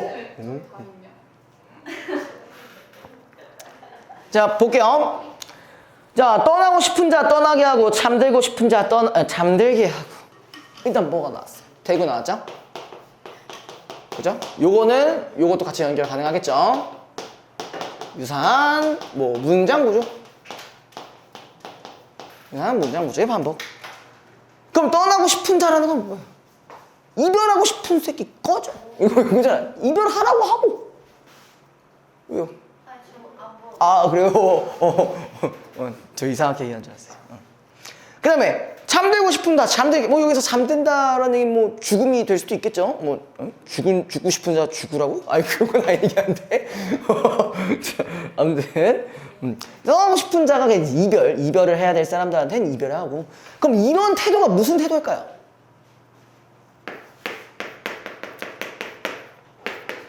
이별하는 사람 그대로 수용하자는 거죠. 그렇지? 어떤 태도라고 볼 수 있을까? 혹은 어떤 어조라고 볼 수 있을까?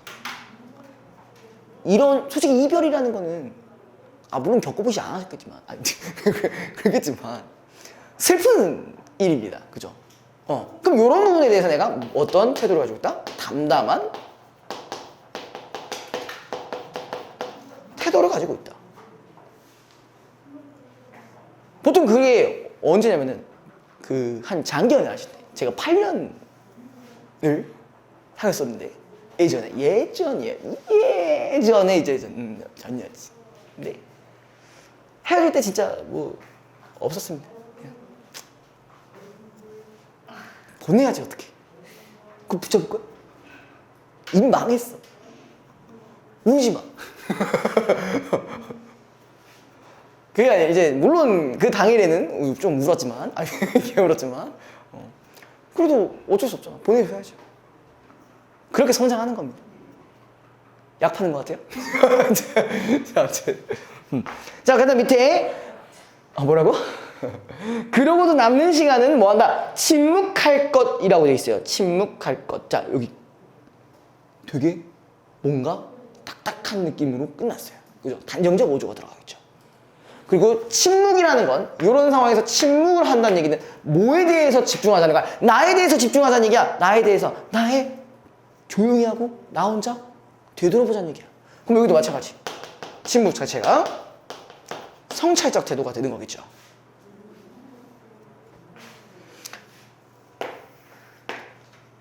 자, 그 다음에 또는 꽃에 대하여, 하늘에 대하여, 무덤에 대하여. 자, 여기 뭐가 반복되고 있어요? 대하여. 이 부분이 반복되고 있어. 그죠? 반복되고 있고요. 그 다음에 요것도 한번 얘기를 해주고 가야 돼요. 꽃, 하늘, 그 다음에 무덤.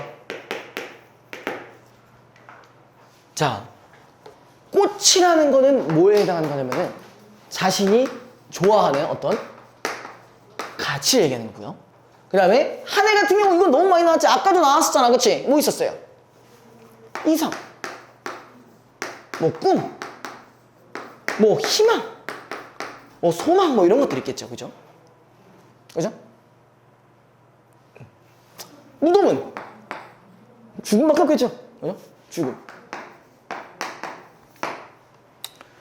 자, 이런 것에 대해서 뭐 하고 있대? 서두르지 말 것.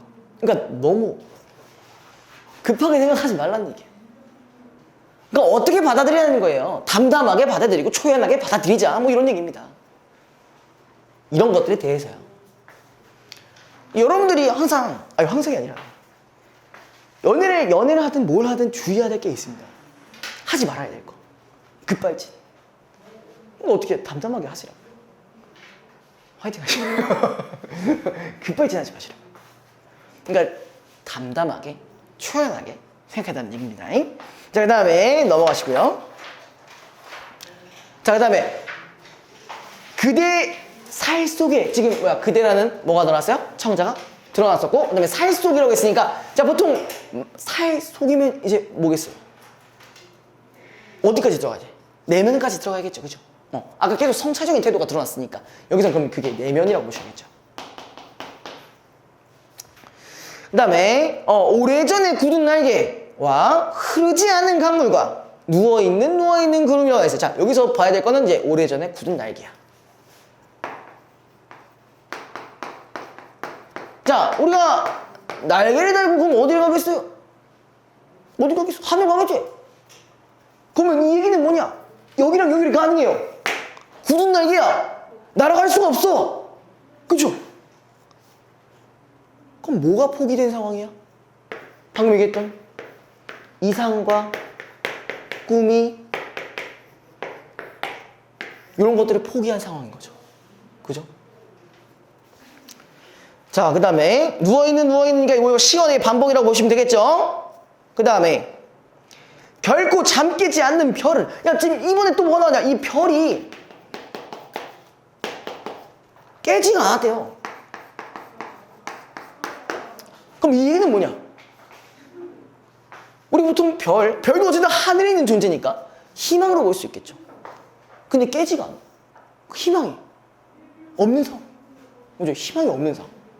한마디로 좌절과 절망을 하는 상황. 이렇게 보시면 되겠죠. 근데 그런 것들도 지금 뭐라서 자 여기 조금 생각을 좀 해주셔야 돼요. 제가 이거 일단 정리를 할게요. 자, 아까 같은 경우는 좋은 것들을 너무 쉽게 생각하지 말자고 했었고 방금 지금 좌절과 절망하는 상황이라는 얘기를 한 번 더 했었죠. 지금 여기 뒷부분에 나왔었잖아요. 자, 이거를 밑에 쉽게 꿈꾸지 말고 쉽게 흐르지 말고 쉽게 꽃피지 말고라고 돼 있어. 그럼 이 얘기도 뭐야? 이런 것들도 쉽게 생각하지 말자는 거야. 너무 뭐 하지 말자고. 너무 좌절하지 말자고. 너무 절망하지 말자고. 그죠? 차였다고 절망하지 말고. 자, 그 다음에 아무튼 얘가 말하고 싶은 것들은 뭐예요? 그런 것들을 통해서 뭘 가져야 된다? 우리가 어느 정도 담담해져야 되고 기다림의 자세도 있어야 된다는 얘기겠죠. 그쵸? 기다림의 자세. 여기 뒤에 요 앞에 거 지울게요.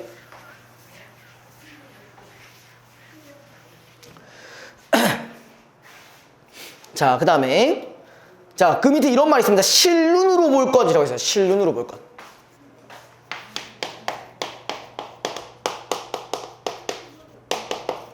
이건 무슨 의미입니까? 실눈으로. 친구는 눈이 커서 그런 건지 모르겠지만 아마 모르실 거예요. 실눈. 저는 아무리 크게 떠도 실눈입니다. 저도요. 그런 얘기네. 그러니까 꼭 굳이 눈에다가 막 힘을 줘가면서 볼 필요가 없다는 얘기죠. 그냥 말 그대로 뭘 보자는 거야. 그냥 현상 자체를 그냥 관찰만 하자는 얘기예요. 눈에 힘 김민규가 아니잖아. 그죠? 이러면서 안 되잖아. 거기에 너무 힘쓰지 말죠. 보자. 그럼 이 얘기는요. 현상을 그대로 보자. 한마디로. 요거에 들어가야 됩니다. 관조적 태도라는 거에 들어가야 돼요. 관조라는 게요. 관조라는 게 뭐냐면은 자, 이거예요. 관찰은 하는데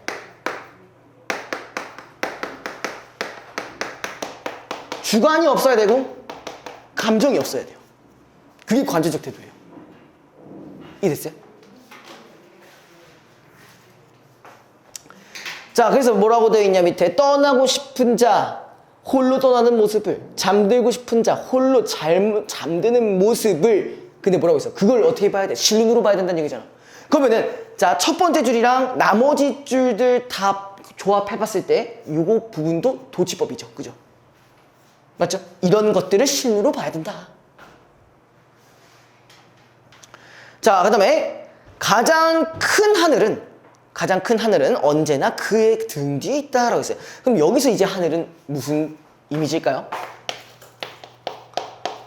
이 하늘이 어디에 있다고? 등 뒤에 있대요. 근데 등 뒤에 뭐 어떤 존재가 있다고 하면은 좋은 존재라고 한다면 뭘까요? 내가 뭐 할 수 있는 존재일까? 그렇지. 의지할 수 있는 존재겠죠. 그죠? 의지할 수 있는 존재. 등 뒤에 있는 거니까 여기는 의지할 수 있는 존재. 그러니까 아까 여기에 있던 요 하늘과는 조금 이미지가 다른 부분이죠. 그러니까 요걸 구별하실 필요가 있겠네요. 그죠? 됐나요? 자, 볼게요. 자, 1번. A, B에 대한 설명으로 적절한 것은 자, A가 거기네요. 그 고산식물 있고 막 이런 부분. 그 다음에 B는 뭐야? 그 날개, 그러니까 굳은 날개, 희망, 그러니까 절망 있는 그런 부분, 그죠? 여기 부분이네요. 이제 좀 괜찮으세요? 뭐가? 이 뒤에 있는 친구 이런 건데. 괜찮으세요, 이제? 괜찮으시냐고? 아까 막 졸린 게 아니라 살 빼려고 그냥 일어서 있었어. 살 빼려고 그런 거면 좀 짜증나. 자, 볼게요, 이제. 자, A와 B에 대한 설명으로 적절한 건데, 자, 1번. 자, A와 B는 모두 자연물에 빗대는 방, 그러니까 뭐야, 자연물을 가지고 비유를 했다는 얘기죠. 그죠? 자, 뭐가 있냐? A에서는 불, 달, 이, 금성, 고산식물 이렇게 있었잖아. 그리고 특히 고산식물을 가지고 우리가 거리감을 표현했잖아요. 그죠? 그 다음에 B 부분 보자고요. 여기는 뭐야? 굳은 날개. 우리 아까 이상과 꿈이 실현되지 못한 이라고 비유를 했기 때문에 이게 맞는 말이겠네요. 자, 그 다음에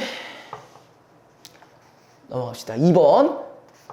A와 B는 모두 열거법을 사용하여 대상에 대한 예찬적 태도를 나타내고 있다. 자, 열거가 있나 보자. 자, A에도 있을 불, 달, 뭐 이렇게 쭉쭉쭉 있고, 자, B도 뭐 이런 것들 쭉쭉쭉 있는데, 자, 예찬적 태도는 있나?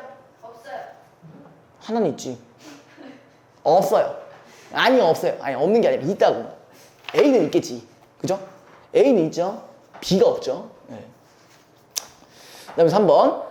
자, A는 B와 달리 자연물을 활용하여 자연과 합의. 자연과 합의라는 건 뭐야? 물화일 차 얘기하는 거잖아. 여기서 물화일 차 얘기 아예 안 나왔었죠. 그쵸? 그 다음에 4번.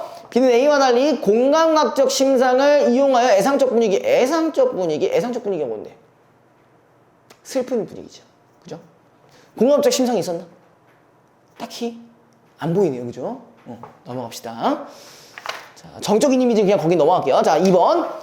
기억 미음에 대한 이해로 가장 적절한 것은 기억이 내 무엇이야 이런 말이 글을 거기네요. 자, 그에 대해 아는 것보다 모르는 것이 많다는 한탄과 자체 뭐 한탄이야. 그건 전혀 상관없죠. 한탄 자체 부정적인 감정 아니죠. 그다음에 니은 자 나의 가지에 머물지 않고 나의 가지 이거 뭐 먼 존재를 얘기하는 것 같은데 그에 대한 사랑이 쉽게 변할 수 아니 쉽게 변하면 잣된다고 하는 의미야. 그러면 안 돼. 그죠?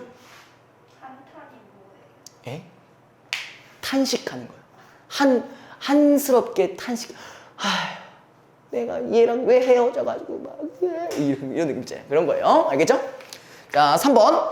그에게 디귿이 지금 뭐냐? 디귿이 굽이굽이 돌아나간 씨름의 이거 방황 얘기 있었잖아요, 그죠? 그에게 다가갈수록 괴로움이 심화되는 상황. 그런 얘기는 아니었죠. 그냥 계속 좋아했잖아, 그죠? 4번 리을이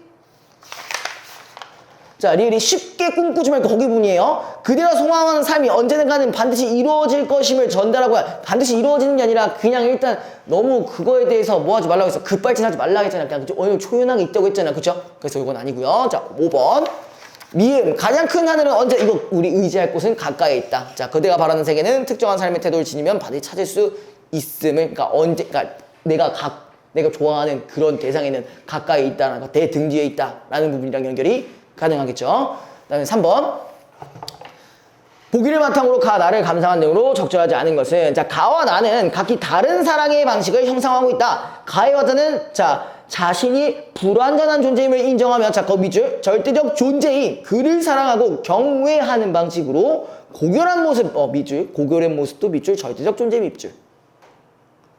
그래서 그걸 통해 삶의 구원을 얻고자 한다. 나의 화자는 사랑하는 존재에 대한 집착에서 벗어나고 밑줄 쳐시고 집착에서 벗어나고 자 관계에 대한 성찰을 통해 한 발 물러선 저기 밑줄 관조의 자세 아까 관조적 태도 연결됐었죠, 그렇죠? 진정한 사랑을 발견할 수 있다고 말하고 있다. 이처럼 두 작품은 사랑을 하는 사람이 지녀야 할 바람직한 자세나 태도를 드러내고 있다 라고 되어 있네요. 자, 1번 볼게요. 가에서 그가 홀로 어여삐 스스로 한가롭고 항상 먼 곳에 있다는 것은 그가 고결한 모습을 지닌 절대 존재. 그치 이거 아까 하나님 얘기한 거잖아, 맞죠? 2번. 자, 가에서 그의 반임을 고이 지니고 걷는다는 것은 불완전한 존재나 화자가 사랑하는 그를 통해 삶의 구원을 얻으려는 모습. 연결되겠죠. 그죠? 3번. 나에서 침묵할 것과 실눈으로 보고 이거 그냥 바로 관조적 태도 연결되겠죠. 진정한 사랑을 얻기 위해서는 사랑하는 존재와 자신의 관계에 대한 성찰을 통해 관조하는 자세 바로 연결되겠네요. 4번 나에서 꽃, 하늘, 무덤에 대해 서둘지 말라는 것은 사랑하는 존재에 대한 집착에서 벗어나기 위해서는 먼저 자신도 사랑하는 태도가 아니라 좀 멀리 떨어져서 보라는 얘기였잖아요, 그렇죠? 아까도 얘기했지만 급발진하지 말라고 했어요, 그죠? 제 특기가 급발진이니까요. 하다가 또 막 나오긴 하는데. 자, 5번 자 가에서 오로지 수그릴 뿐은 화자가 추구하는 사랑의 모습을 그렇죠 계속 경배하고 그런 부분이니까 나에서 떠나게 하고 잠들게 하고는 화자가 그대에게 알려주려는 사랑의 방식 그렇죠 그냥 떠날 사람은 가라 잠들 사람은 자라 이런 거죠. 넘어갑시다. 끝났네요. 관문자 전화 하나 하시고 가시죠.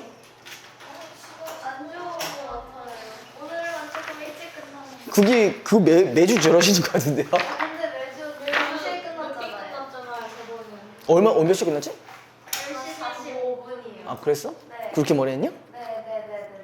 그럼 너네 그러면 그 전에 그러니까 4번째 교재에서 안 한 거 있었냐? 다 했지? 네. 그지? 다 했었나? 창성감이로 이런 거 다 했었죠? 네. 그럼 이거 하나랑 지금 환계사 해주면 되는 거야? 다음번에? 네. 그거랑 남은 것들? 네. 너무 일찍 끝내주는데? 아니에요. 10분만 해요. 괜찮아? 원래 시간이 몇 시예요? 40분이요. 가자! 아니 이거 다 시간. 다는 안 할 거야. 그럼 개관만 하자. 그러니까 배경 설명만 하고 끝내자. 그 정도는 가능? 배경 설명만. 배경 설명만 하고 갑시다. 내가 막 그렇게 뭘 막 하는 건 아니니까.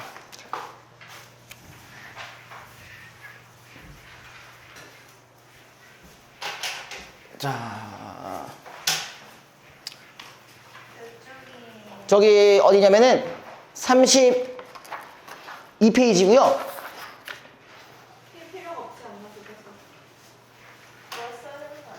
그래서. 제 배경은 써야 될 것 같아서. 잠깐만. 여기 쓸만한 데를 좀 찾아볼게요. 31페이지에다 적어주시는 게 좋을 것 같아. 그러고 여기 살짝 접어놔. 알겠죠?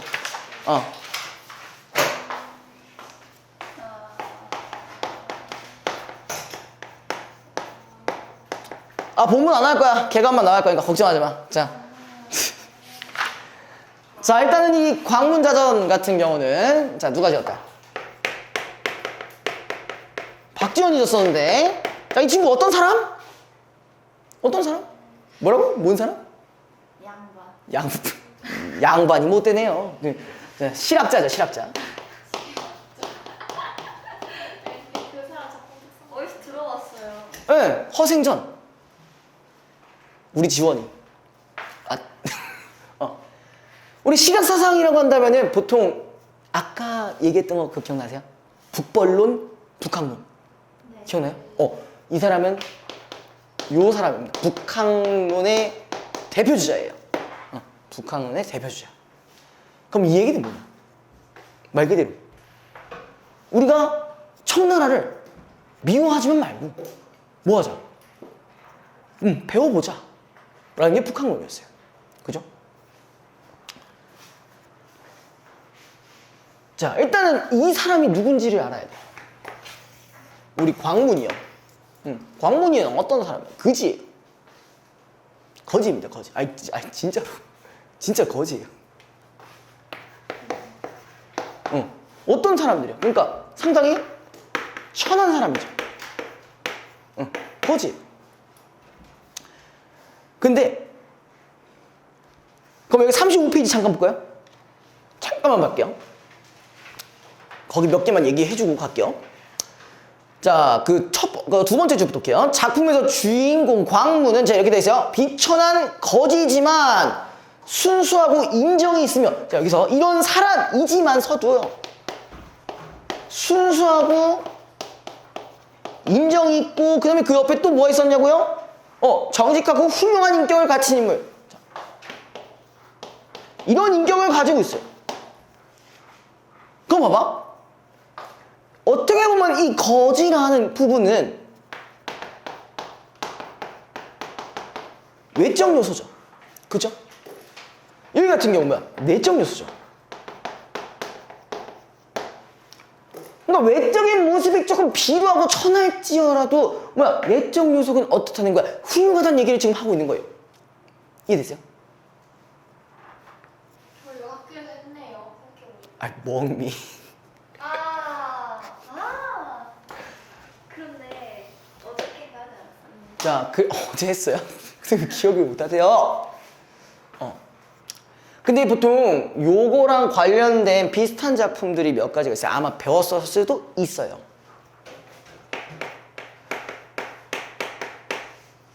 황망근, 이거 아세요? 황망근, 네. 황망근 이렇게 말했다. 그것도 마찬가지. 뭐야? 황망근이 좀 으든 애야. 맨날 그 경운기 고장난 거 가지고 딕딕딕딕 돌려가지고 매달 어떻게든 타고 다니는 애잖아. 그죠? 근데 약간 좀 멍청해. 그죠? 특히 그런 표현이 있었어요. 뭐냐면은, 이 방근이가 돼 들어왔나 말면서 방근이지 말하면서 막 이런 말 있잖아. 어이구, 지금 반밖에 없는 병이지 막 이랬단 말이야. 왜 뭔가 바보인지는 잘 모르겠어, 솔직히. 근데 약간 그냥 좀 순수하게 착한 사람이에요. 근데 순수하게 착한데 술을 좋아해. 물론 결국 뭐 술 먹고 가다가 이제 경운기 타고 가다가 이제 돌아가시긴 했지만, 아무튼 이 사람의 인격을 기준으로 봤을 때는 되게 외적으로는 조금 딸리는 사람일지라도 어떤 사람이라는 거야? 훌륭한 인격을 가진 사람으로 묘사가 됩니다. 그 다음에 또 뭐가 있냐면은 요 황망근 말고요, 뭐가 있냐면 요런 작품도 있어요. 예덕선생전이라는 작품이 있는데, 이 예덕선생이 어떤 친구냐면요, 직업이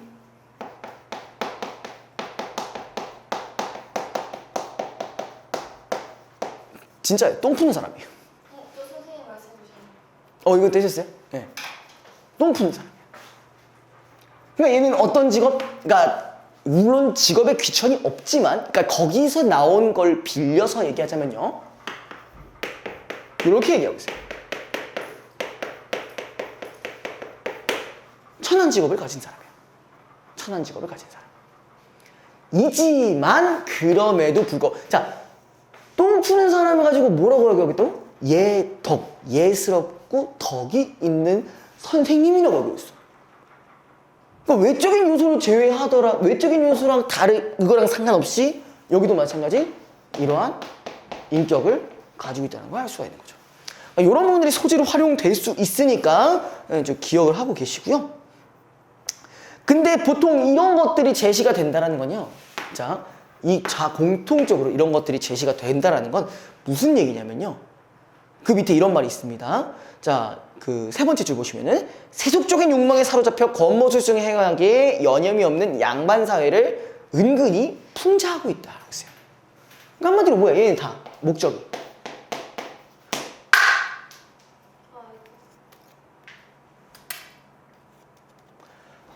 그러니까 이런 착한 인물들을 통해서 오히려 사회를 풍자하고 비판하는 역할을 하는 거겠죠. 자, 황만근 같은 경우는 뭐가 있냐면요. 황만근의 성격과 다르게 마을 사람들은 맨날 이 새끼 부려먹으려만 해. 막 고기 손질해줘 하면서 졸라 막 이상한 잡고기 같은 거 놔주고. 그리고 막, 그 거름 같은 거를 황만근이 이렇게 나눠주는데 이게 얘네들한테 이제 당연한 걸로 받아들여줘. 그러니까 마을 사람들이 어떻게 보면은 뭐 자기 이득에만 국급해하는 소시민적 태도를 가지고 있단 말이에요. 그러니까 그거 자체도 뭐야? 그 사람들의 그 태도를 비판하고 싶은 거죠. 그러면 얘도 뭐 했냐면은 여기는 누가 있냐면은 이 애덕선생도 지금 누구랑 대립을 하냐면 제자랑 대립해요. 제자 같은 경우는 어떤 경우냐면은 나는 양반인 친구들이랑만 그냥 잘 좀 사고 싶고 내가 뭐 잘 되고 싶은데 왜 이딴 새끼랑 친해집니까? 이런 식으로 따진단 말이에요. 그것도 마찬가지 그런 인물에 대한 비판이 들어가고 여기도 마찬가지예요. 이 광문자전 같은 경우도 아까 얘기했던 겉모술수, 세속적인 그런 욕망을 가지고 이런 여러 가지 음모를 꾸미는 그런 양반들을 비판하는 구조를 가지고 있어요. 그래서 일단 그거까지만 좀 기억을 해두시고요. 그 다음 밑에 이는 새로운 시대에는 신문과 지휘보다는 인간적이면서 설령실하고 신이 있는 사람이 필요하다는 작가의 의식을 부각하고 강조한 것이다 할 수 있다. 그래서 이 과정에서 작가는 이렇게 돼 있어요. 사실주의적 면모가 강한 작품으로도 평가받고 있다라고 나와 있네요. 자, 여기까지 합시다. 요것만 다 적어주시고 그럼 광문자전 빼고 다 풀어오시면 되고요.